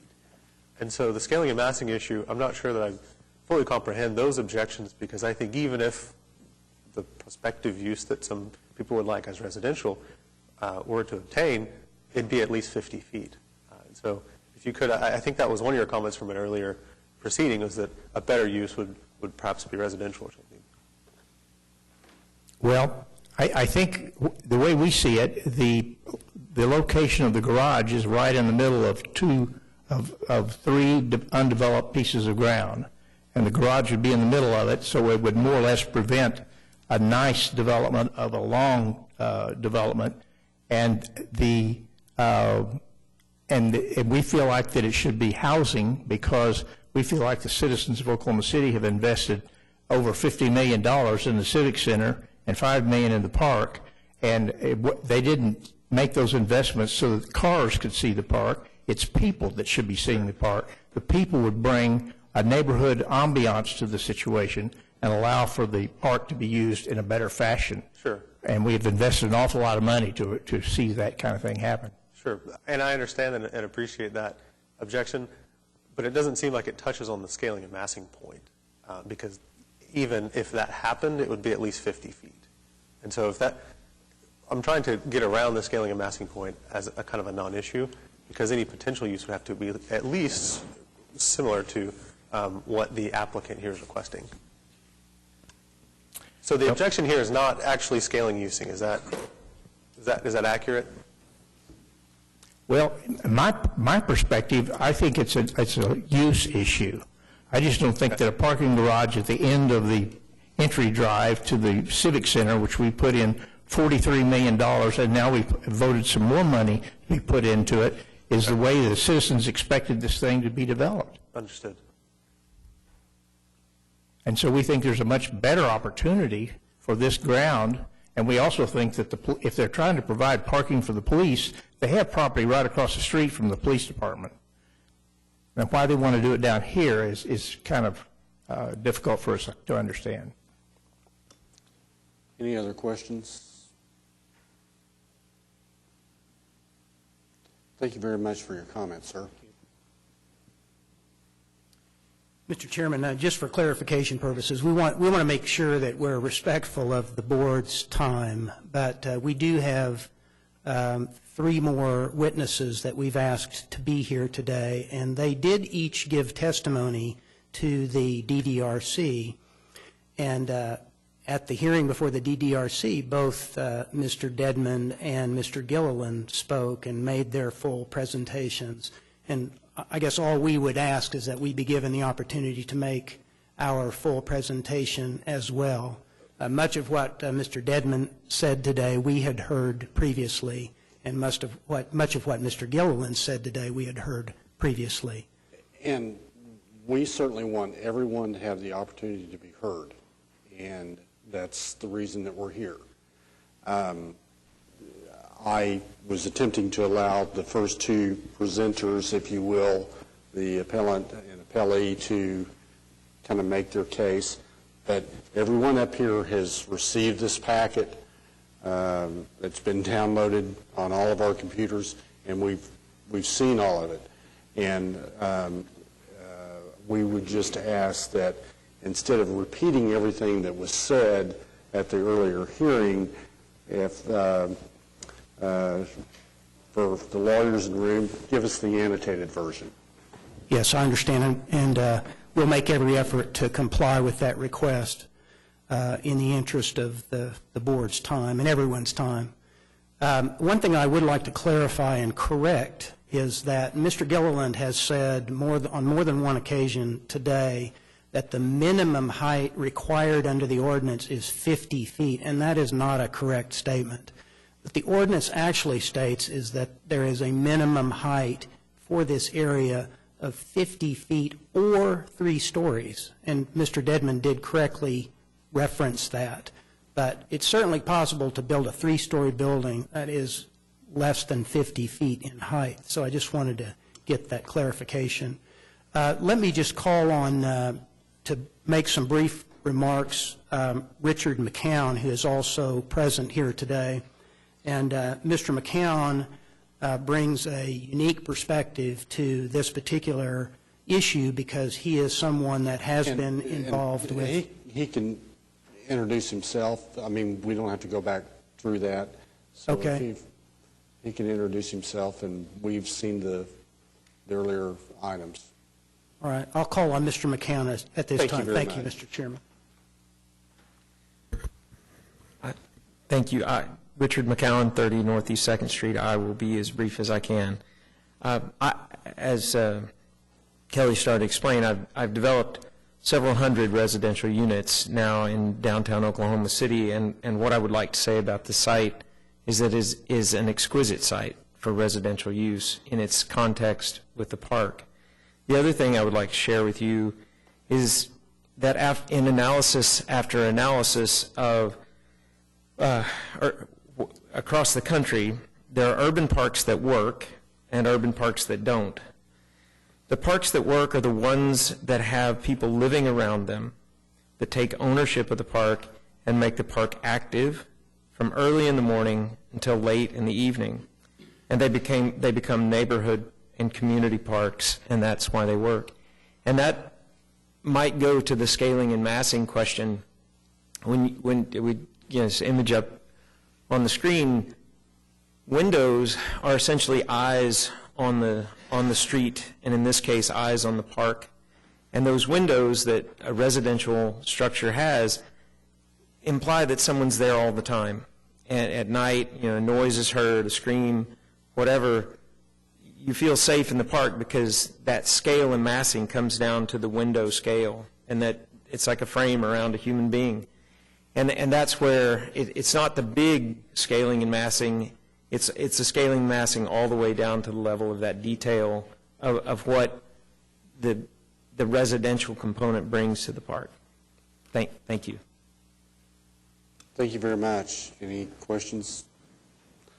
Your next person? Yes, at this time I'd like to call on Mr. Nick Gales, former Oklahoma City Planning Commissioner, to offer his remarks.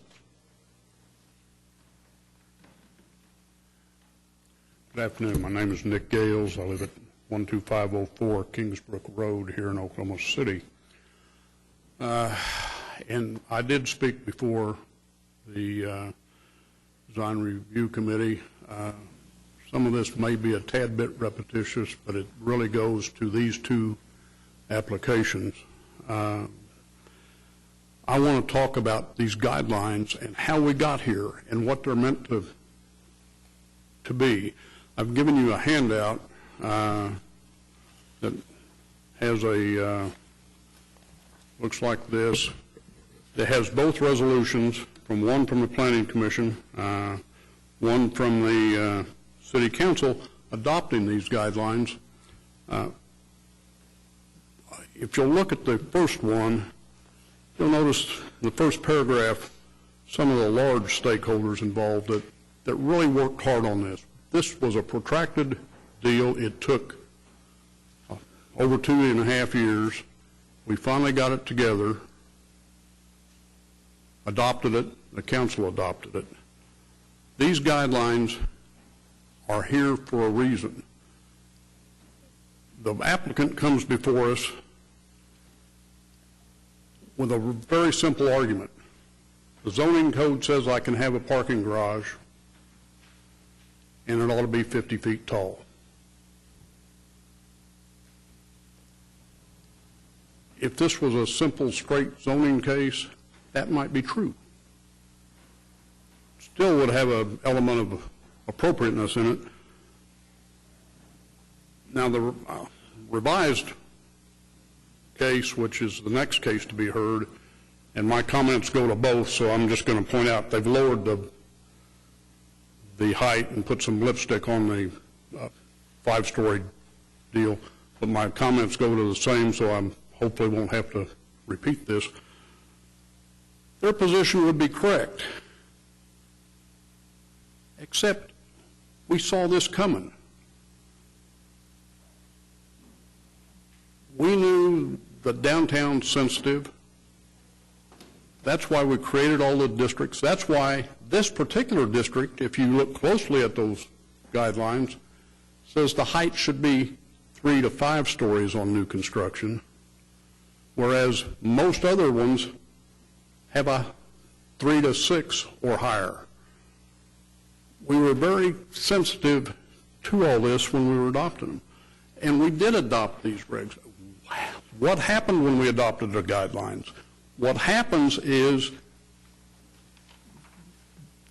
the DRC came into play, and that's what the applicant doesn't want to accept or admit. That the zoning code provides for many uses. Mr. Austin made that point earlier. And many of them, they're there for a reason. They're appropriate in the area. They may not be appropriate to a specific site. But this authority, along with design authority, was given to the DDRC. When they made their recommendation or finding, it was clear. They didn't like the use, they didn't like the height, and I'll get to the height in a minute, whether it's 30 feet, 50 feet, whatever. But the applicant again today says this is an absolute by right deal. No, it's not. That's why the DDRC is there. That's why these districts are there. That's what we all work for to achieve. If you look at the last page of this little excerpt, there's a copy of a picture from page 55 down in the lower left-hand corner that's an example of what not to do. Well, the guidelines say you ought to build it 3 to 5 stories. That's true.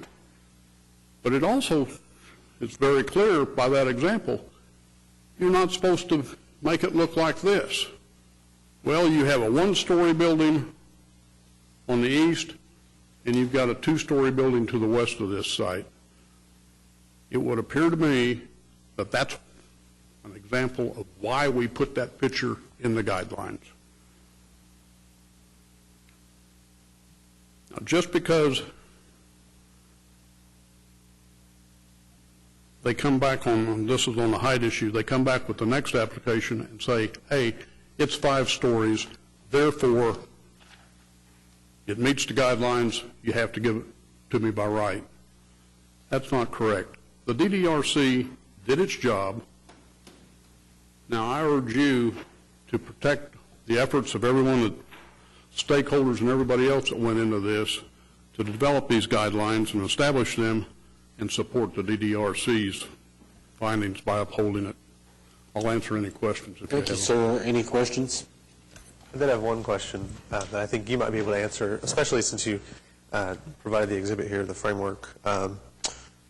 So the framework here, carefully crafted, is your point.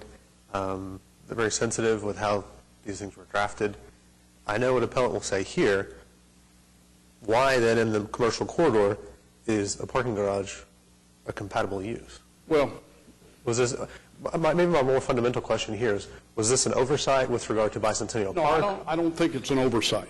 I believe what we have here is we have commercial corridors, we have the civic and arts district and all of these things.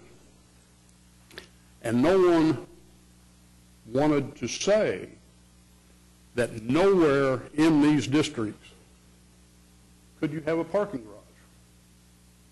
To the contrary, we have one across the street here that was deemed to be appropriate. Well, I can't get into why that was or was not deemed to be appropriate. That wasn't my decision. That was the DDRC.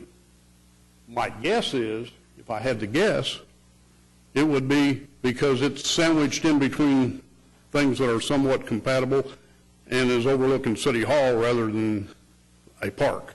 But that's just assumption and editorial comment on my part. The other issue that's been raised in all this is what are the duties and not the duties of the DDRC and their authority. Well, our intent was for them to have that authority. Now, I know there's a memo from the municipal councilor and all that. I'm an accountant, not an attorney. I don't go there. But certainly the intent was that the DDRC had that authority, and it appears to me they've done their job. Thank you very much, sir. Any other questions? Let's make this point for Sam. It's, the allowable uses are kind of your baseline, and you have a broad array of allowable uses within an area. The design guidelines and the framework are like filters, and the more restrictive, of the guidelines and the framework apply in these areas. And it makes the point that the guidelines are meant to influence thoughtful and contextual design of individual projects. And this is where Mr. Gales had testified that just because the use is allowed does not mean the use is appropriate in every single instance. And so this is the reason that you have a DDRC. This is the reason that you have design guidelines. This is the reason you have the development framework, so that they act as filters and resources for further thought and consideration as individual projects are considered.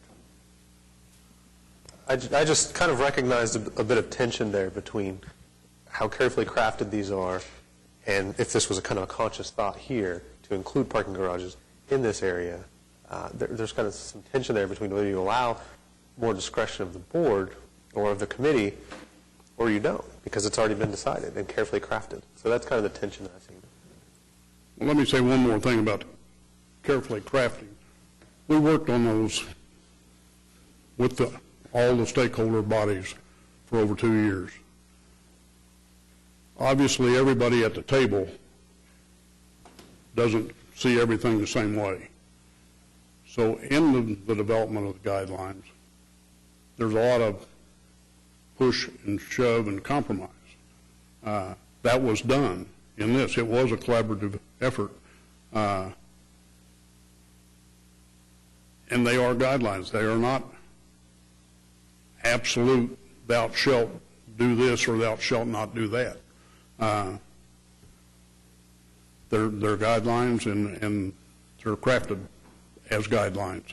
Again, the intent is those guidelines go forward and are passed on authority-wise to the DDRC to apply. And again, in my opinion, they have. Thank you very much, sir. Any other questions? Is there anybody else here that would like to be heard on this? Mr. Wood, before you, do you have any other witnesses? Yes, sir. One more. Okay. Just for some brief remarks, I'd like to call on City Councilman Pete White. Mr. White served as City Councilman representing Oklahoma City's Ward 4 district from 1989 to 1992, and then again from 2005 to 2017. Mr. White. Mr. White, you're usually on this side of the... I'm Pete White, 13733 Southeast 134, Oklahoma City. I have modified and shortened my comments 4 times since this started, so I'm going to try to make it really brief. One thing that I believed as a councilman was that beginning in 1993, we started a serious movement to protect downtown Oklahoma City. And if you look back over the history of what we've done since 1993, virtually everything we've done has been to that end. As a part of that, the Downtown Review Committee, all these other buffers, filters, as we talked about earlier, were added. I voted for most all of those.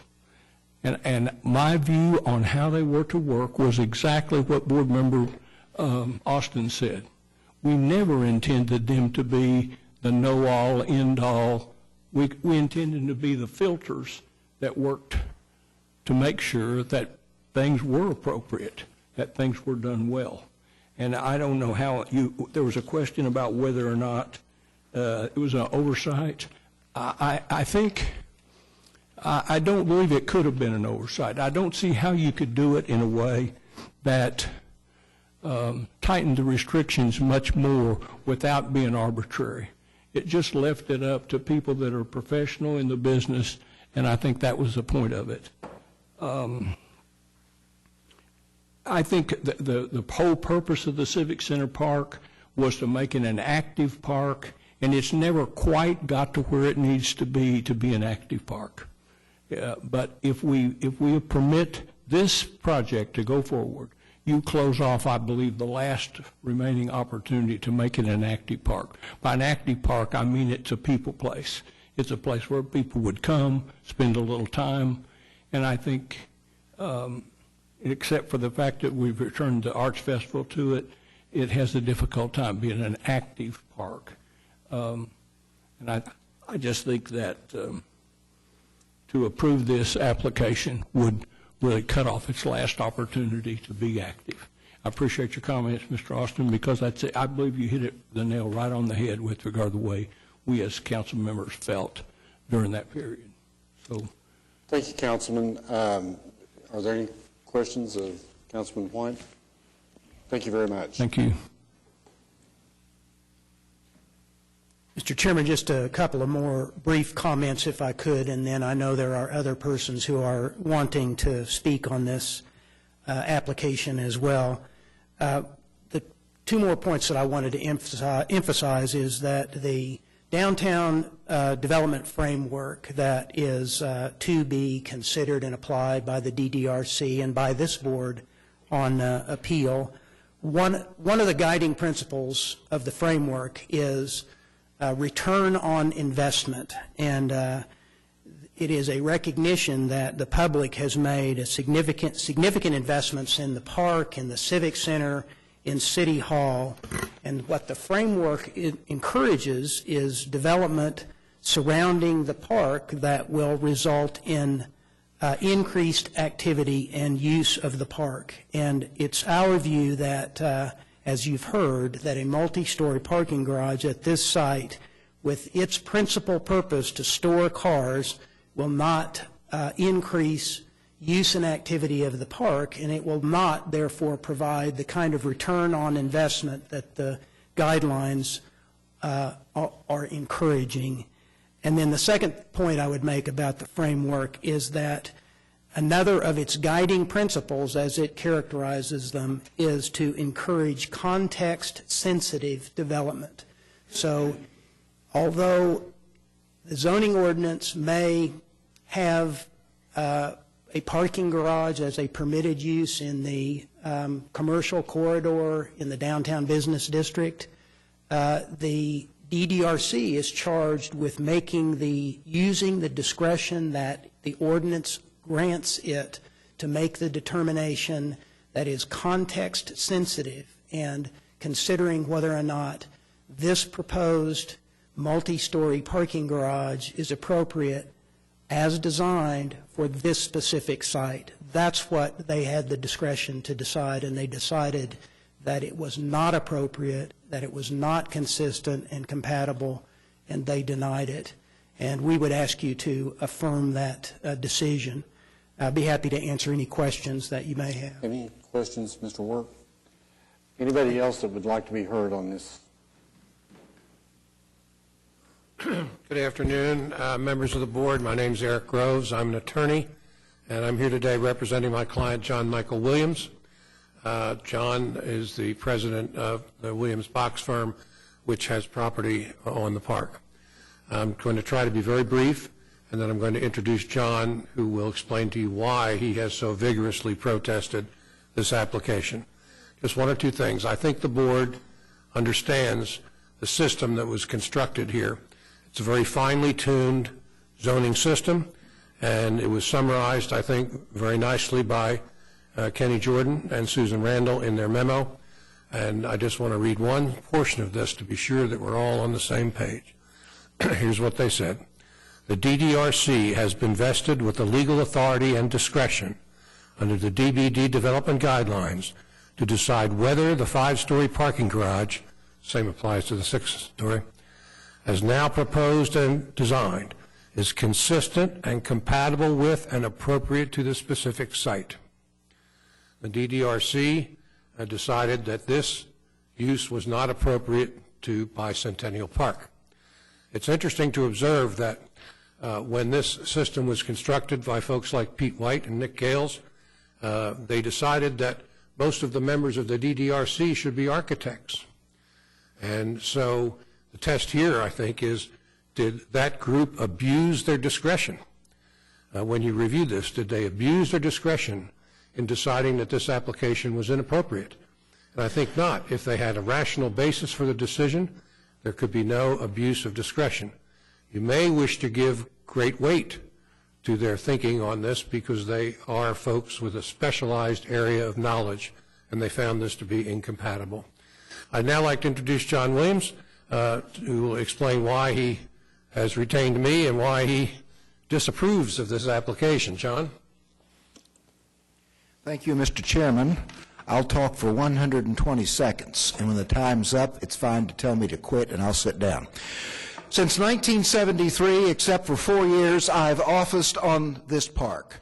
And during this time, in part because I've spent a good part of my career as a land use lawyer and in urban development, I've realized that this park is a unique opportunity for residences and residential units to surround it. And so, all these many years, I've known that if residential development will come, we will have an active park that's of great benefit to the city. So, and in furtherance of that, we actually moved our law offices there in 1982. We owned the building. The mortgage is paid after all these many years. But in any event, when I realized there was this application for a parking garage, I said to myself, I'm against that because the parking garage will store cars on the upper floors as opposed to people, and we need people living there. So the park is active 7 days a week, and thereby restaurants can be supported by these residents, and we then have restaurants for the theater goers to attend at night. The only way that happens, though, is if the restaurants can support themselves on the days there's not a civic center event. So, now I'm not opposed to parking garages. I like the police association. Further, a parking garage on the south portion of this property. That's just fine. And there's this question of this permitted use. Well, parking is a permitted use in this district, but not at every single square inch of this district, and that's what DDRC resolves and decides, which is what happened here. Now, in closing, this question of is it really possible and practical to have residences built at this location, and so toward that end, I went to Gary Brooks, who's a major Oklahoma City residential developer downtown, and he gave me this statement. He cannot be here. His mother passed away. The services are this week in Dallas. But here it is, and then I'm going to sit down. It says, Dear members of the board, this is from Gary Brooks, I'm opposed to the proposed parking garage on the south side of Bicentennial Park. As the developer of hundreds of residential units in Midtown and Bricktown, including the Edge and the Steel Yard, with development now underway on the residential units in the First National Center, I am keenly aware of the importance of location to the success of residential projects. This parking garage is proposed to be constructed on property that is one of the best locations for residential development in all of downtown. This is because of its frontage on the Bicentennial Park and its proximity to Civic Center Music Hall. Bicentennial Park is a unique community amenity like no others. Property fronting in the park should be developed for residential and even office purposes, along with restaurants and other services for residents. It should not be used for a parking garage. Because of the location, there will be much competition among developers to have the chance to develop this property for residences. Please do not approve this parking garage, but allow the property to be developed for residences. Thank you for your time. Anyone else that would like to be heard? Anybody else that would like to be heard on on this appeal?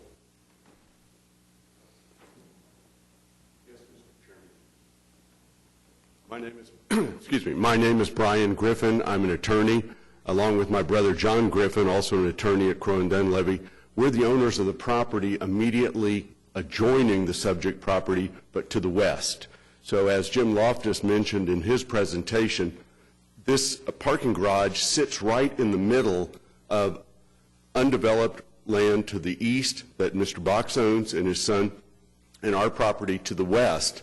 So it's really in a very unfortunate location because it destroys the future use, as John Williams just said, for residential, for other higher, better uses than a parking storage facility. This is really not even a commercial parking lot, a parking garage. It's going to be used somewhere between, I guess, 2/3 and 3/4 for permanent storage of police cars. And it's such a bad use for this precious park land. As Pete White said, this park really doesn't have a lot of activity other than during the Arts Festival and immediately before and after the Civic Center performances. I drove by our lot as I came down here today at 1:30. There were 3 cars parked in our lot. We really only see significant use of our lot for parking during Civic Center performances and during the Arts Festival. So we think that an additional parking garage is a ill-conceived use down here. It's not necessary, and even to make matters worse, it's not really like a commercial parking lot. It's more storage for police cars. So it's not even in the best location for the police. It'd be closer, if they had, it'd be better if it were closer to their new police facility. The other thing I'd like to say, too, is that if you just look around at the overall parking situation in downtown Oklahoma City, you've got the Arts District garage that's 53% occupied. You have 2 new garages coming up on Main Street. So there's a real question, would this thing even be commercially viable? But my real point here today is to talk about the compatibility of this project with the park. We've heard a lot of good comments from Mr. Work and Pete White, John Williams, Eric Groves, others talking about the DDRC's ability and actual responsibility. And as Mr. Austin said, they do have that discretion to determine if this is an appropriate use for this specific site. Well, I had the opportunity, my son just graduated from Wharton with his MBA this May. So over the past 2 years while he was up there getting his MBA, I spent time in Philadelphia at Wharton, and I became acquainted with a park. Many of you may have already known about it or have visited it, but it's kind of like the equivalent of Central Park for Philadelphia, New York Central Park. It's the oldest park in Philadelphia. It's called Rittenhouse Square. It's much smaller. It's only about the size of Bicentennial Park, which we, as Jim Loftus said, we spent $5 million just renovating. It's the most amazing park because at night, even late at night, it is safe. People are out walking through the park, all around the park. They're literally restaurants side by side by side all the way around the park. And so it's a vibrant park. There's residential, and then on the ground floor, primarily restaurants. So what gives it that vibrancy, and as Richard McCowan said, windows on the park create a special ambiance. Cars looking out onto the park don't do that. And if you have residences around this park, it'll bring people. It will allow for restaurants to prosper. And just think of what it would mean for the Civic Center. When you come out of a performance of the Civic Center, to be able to walk over to one of your favorite restaurants and sit outside on a nice night and have dinner and look at the park and see people playing in the park versus an ugly parking garage. It's just really a sad use of this land, and we're at a point where this is a once-in-a-lifetime chance to develop that property for highest and best use. We're willing to consider that. We think that our property, combined with the police association's property and Mr. Box's property and Mr. Prater's property to our west, could be a very, very viable and very successful project that would bring great value to the citizens of Oklahoma City. So that's our comment. Thank you. Thank you very much. Anybody else that would like to be heard? Anybody else that would like to be heard on this? Any discussion among the board? Excuse me, do I get just a short rebuttal? Yes, you may give a short rebuttal. Thank you very much, and I'll keep this very brief. There's a few things I want to address real quick. On the height issue, regardless of whether it's classified as a 5 or 6 story parking garage, really is immaterial. It's 5 stories. It happens to be the roof of the 5th story is also a parking level. Call it 5 or 6 stories. Either way, it doesn't matter. What's at issue is the minimum height in this particular area is 50 feet, and the target height is 50 to 80 feet, and this is 60 feet to 65 feet, so we fit within there. So the issue is really one of height. If you take a 5-story building at zoning ordinance heights of 16.67 feet, you get an 80-foot building. So how many stories this are, I think, is immaterial. The second issue is there's lots of options for use of this property. The fact is, my client owns this property, and we're not going to develop this as residential property. So denying the application basically ensures it's going to sit there as a surface parking lot. It's not going to put residences downtown. This isn't the last opportunity for properties at Bicentennial Park to be developed as a residence. We would absolutely welcome those property owners adjacent to us and around the park to build a residential property. We would support it. We wouldn't object. We think that's awesome. We'll provide their residents as a place to park happily. I want to clear up something else. This isn't a storage garage. This isn't going to be a garage that stores police vehicles or police equipment. This is a garage that employees of the police association who work with the department drive downtown every day to get in their black and whites, and this is where during the day they park their vehicles. This is a place to park for our employees. This is not just a storage place. We're separate from the police department. The police department stores their vehicles. The other issue, and just for the sake of argument, and I want to address this really quick, even if we assume that the zoning ordinance is a baseline for permitted use, if we assume that for the sake of argument, and then you go to the downtown framework as the filter, the building typology compatibility matrix for this particular piece of property that's been broken down by the committee, you go to parking garage in the commercial corridor in this area, it's a fully compatible use. Not all of the permitted uses that are identified in the zoning ordinances are listed in the framework as a permitted compatible use. This has already gone through the filter. This particular use has already gone through the filter and is a fully compatible use of the property. So at this point, what the Design Development Review Committee had the obligation to do was make sure that the design of this particular property complied with the guidelines. And we think we worked hard at doing that. One more point on Rittenhouse Square. I've been there. My daughter and son-in-law live in Philadelphia. It is a beautiful park. Lots of restaurants. There are no restaurants on Bicentennial Park. I hope there are someday. That'd be great. But here's the interesting point, is that Rittenhouse Square does have parking garages on it. And in fact, it has parking garages on it where the first floor is commercial or retail activation, which is exactly what we're trying to do in this particular project. In fact, I think, my recollection is, and I'm like someone else here, my memory is not as good as it has always been, I think there's more than one parking garage on Rittenhouse Square. So having a parking garage on a park clearly doesn't kill the park and make it a dead park. It brings people downtown, gives them a place to park, gives them a place to park to go to the Civic Center, to the Philharmonic, and to OKC Broadway shows. That's convenient for people. It's right there at the end of Channing Drive, perfect location to pull through Channing Drive, drop your people off, park in the garage, walk across the street, and go to an event.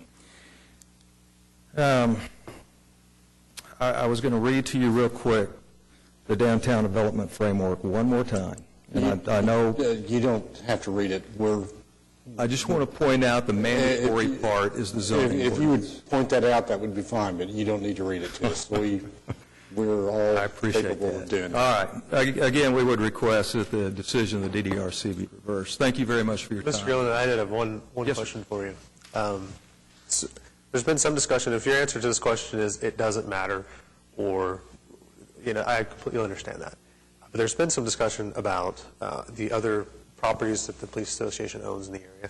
Is there a reason why they couldn't build a parking garage on one of those? And again, We're it's your probably land, your getting client's in land, the whatever they weeds, want. and I'm not exactly sure how to address this question, except that there has been discussion about building garages on other sites that the police association owns. And there's a distinction upon property that the police association owns and that the city might own that houses some police activity.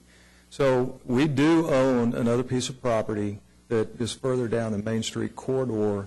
Indications made towards us, we actually discussed with the city at one point developing that as parking for our employees. The indications from the city was that they would not support that project in that location because they wanted it to be residential.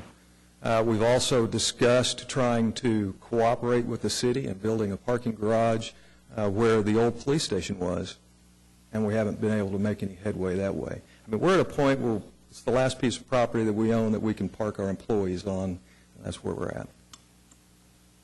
Thank you very much. Any other questions? Everyone who has wanted to speak on this issue has been heard. Is that correct? Are there any motions?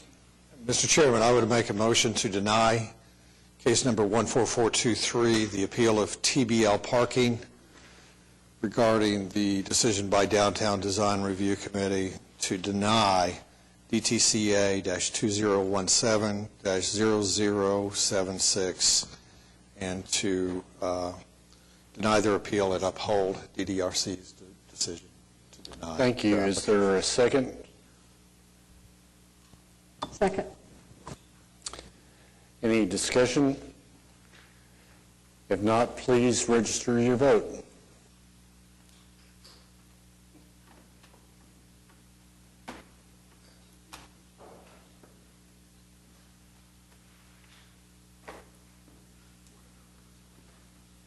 Okay.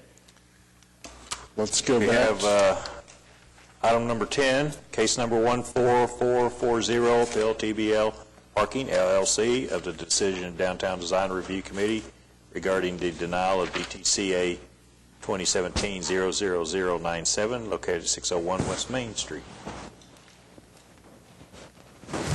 Good afternoon, Kent Gilliland, 100 North Broadway, Oklahoma City, Oklahoma. We're going to discuss many of the same issues, or exactly the same issue that we discussed in the last matter. This appeal was a little bit different.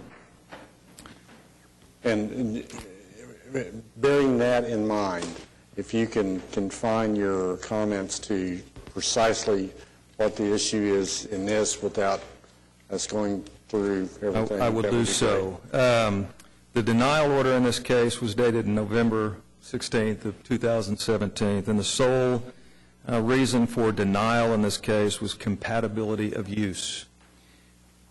So that's the only issue we've got here, is the way we see it is an issue of use in this particular appeal.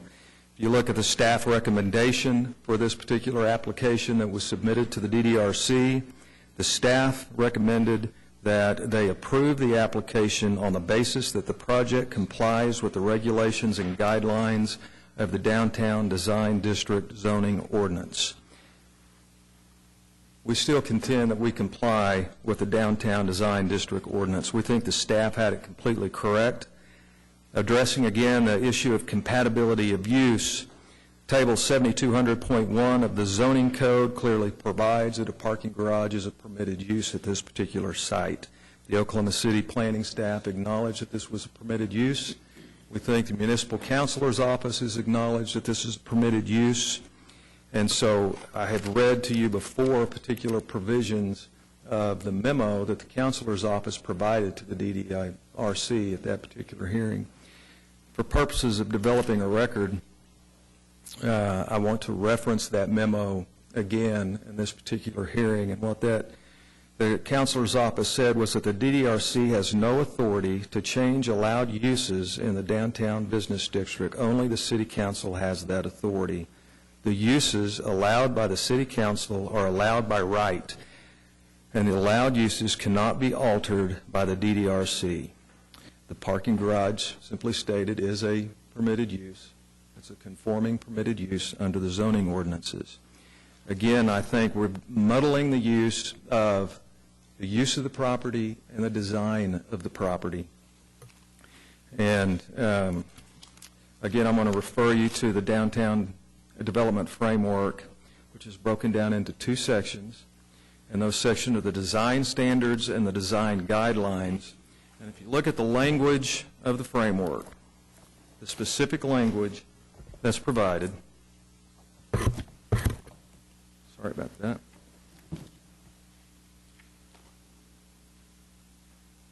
The framework provides it's important to distinguish the role of the guidelines versus the existing design codes, ordinances, and standards for downtown.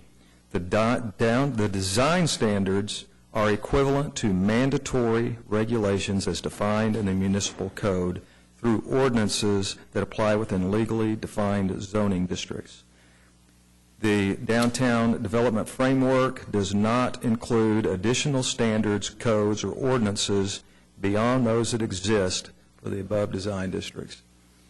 So the framework doesn't change what the permitted use is. And if we use the framework as a filter to get what's compatible, and you refer to the design guidelines, basically, the framework says that there are advisory recommendations to be applied. The issue is when you get to the compatible uses that the designers of the framework already approved as uses that are compatible under the framework, parking garage is already designated as a fully compatible use. So to revisit that issue, basically at this point, takes away the rights of the police association to develop their property according to lawful zoning ordinances that are already in place. And I think that results in the non-lawful taking of their property rights without due process, and I think we've established that in our briefing as well. Can I make one comment, please, before you leave? If the intention had been for every use to be fully exercised, there would be no DDRC. Well, the DDRC is then going to go through and approve whether or not that project as designed fits the guidelines of the framework. It doesn't say that they're going to determine the use of the property. It says that they're going to determine the compatibility of the design of that project with the My point is that framework. they have the authority to use the development guidelines and the framework in their considerations about whether that use is appropriate. Just because it's allowed in the framework, or just because it's allowed in the guidelines, does not mean it's an allowed use.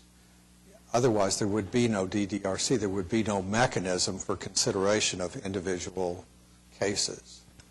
And this is my point, is that DDRC has the authority, and in my opinion, that they properly considered and applied the guidelines and the framework as they considered this matter.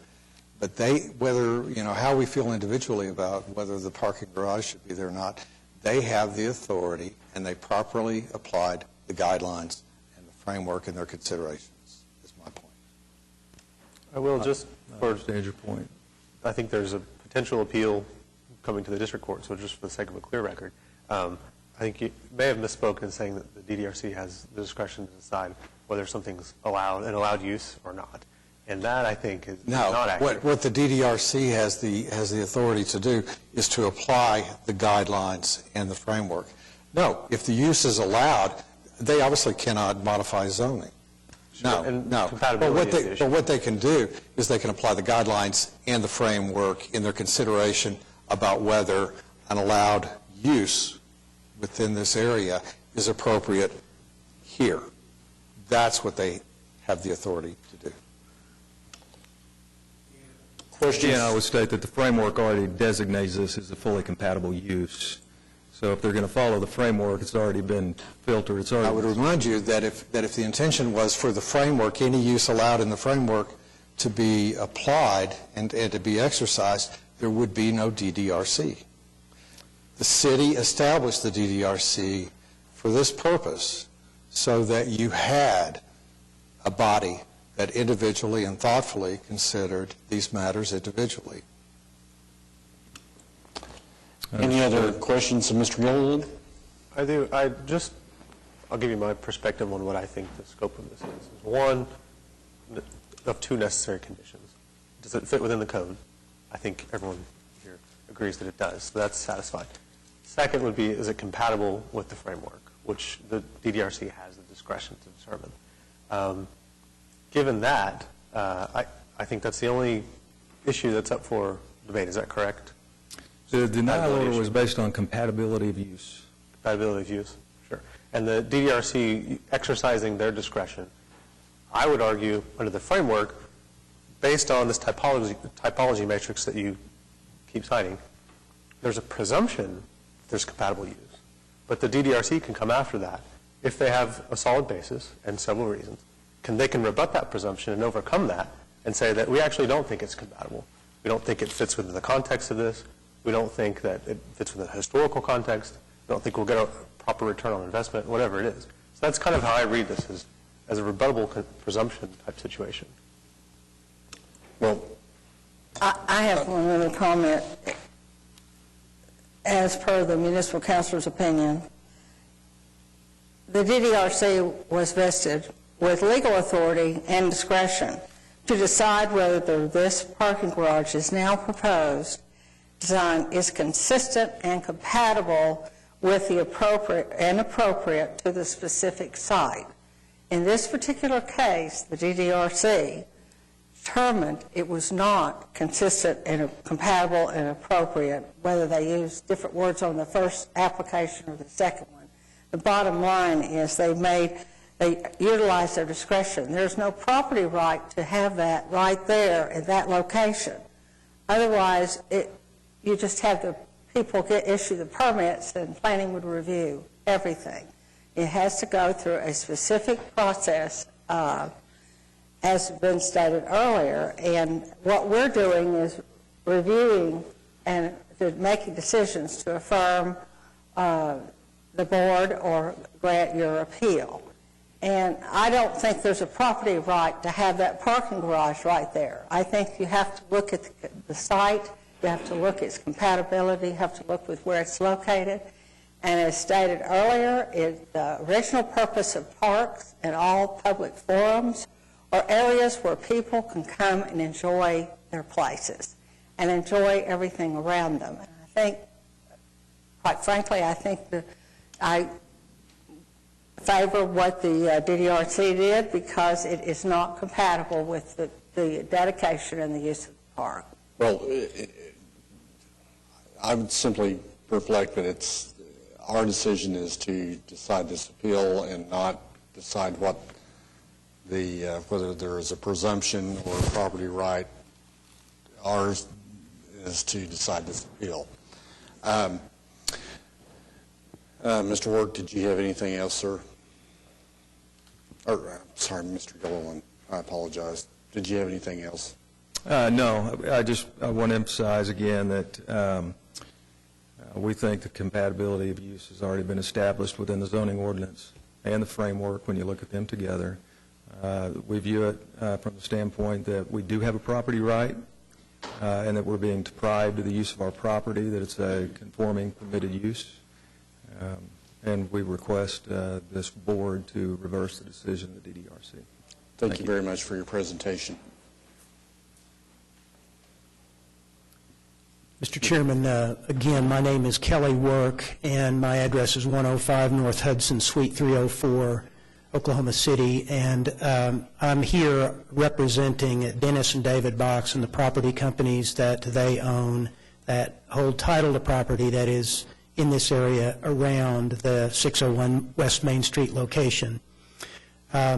With the arguments that we presented and the testimony that we presented in the prior case, case number 14423, would have equal application to this case. So with your permission and consent, what we would ask is that those remarks and that testimony be incorporated by reference into this hearing, and we won't go through all of the comments again. And then with that, if that is agreeable with the board, then we would ask that Thank you. deny this Thank you very much appeal. for that.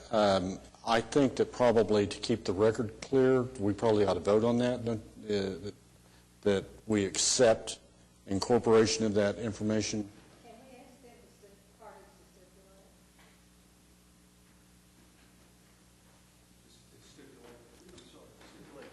We can incorporate our previous presentation into this case without repeating it. I suppose that comments from both parties would be incorporated. That would be correct. Yeah, for the record, Eric Groves for John Michael Williams. I want to make the same request as Mr. Work did. Instead of repeating the entire presentation, we want to incorporate our presentation from the previous case into this case. Don't you think, I think we should vote on to accept that stipulation and do that. Do I hear a motion? I so move. Second. Please cast your votes. Okay. I assume no one else wants to be heard on this second case. Okay, that being said, do I hear a motion on this? I do have, just before we move on this, I think this is a slightly different case in that the committee they had different findings of fact in this case, and which was pointed out in the appellant's brief. I think the only finding of fact here, the basis for denying the application, was lack of compatibility of use. And I'm not sure if I'm comfortable with that being the sole basis for denying the application. I think their prior basis for scale and massing out of context with the surrounding buildings, I think adding those, modifying that order and adding those would be appropriate in this case, but I'm happy to have conversation on that issue. Any other discussion with regard to that? Is there a motion? Make a motion to deny case number 14440, the appeal of TBL parking on the denial from Downtown Design Review Committee regarding case DTCA-2017-00097. Is there a second? Second. Please cast your votes.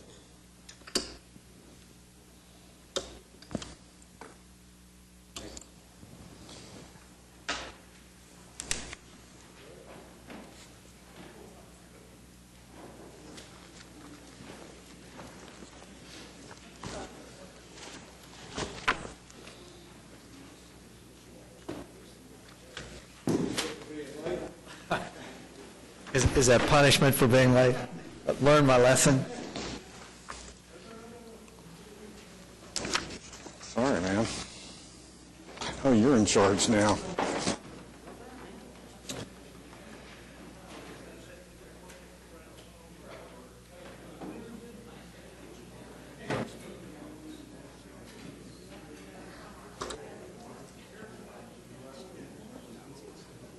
You want me to tell them to keep it down a little bit?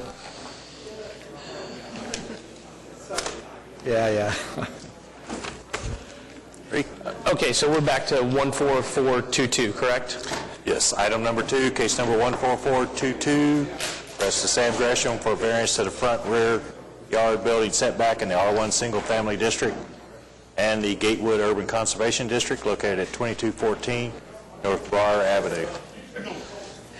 I didn't hear a thing you said, John. I mean it. It was... Don't worry, he was just calling the case. No, I understand you, but it was really inaudible. Ladies and gentlemen, if you could clear the room and restrict your comments so we can continue on. Thank you. I'm just kidding.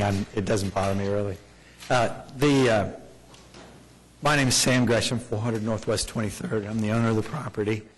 I own everything to the south of that property and over, well, there's a lot of vacant land there. I own all that too. So it's a small parcel of property north of a vacated alley that was previously the site of a single-family house. That house existed in, the Sanborn maps show me that house. It's actually long gone, but the house predated the construction of the house that's north of it. Therefore, and I've discussed with the owner, his sewer line actually runs out in that right-of-way in Barnes. We've got it located, so it's my intention to, if you approve it, to build a small, just one-bedroom house on that property where the previous house once stood.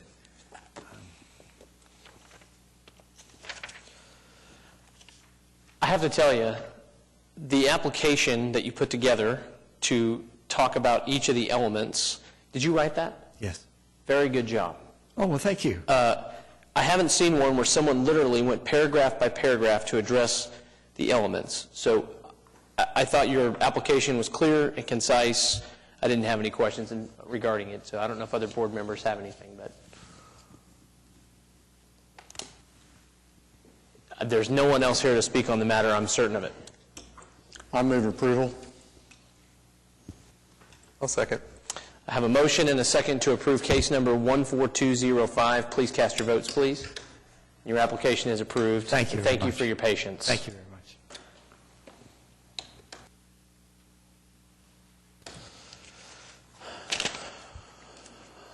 That is the last item. So, are there any other items? Additional items, comments, anything?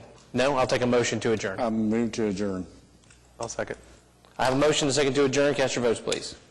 And we are adjourned.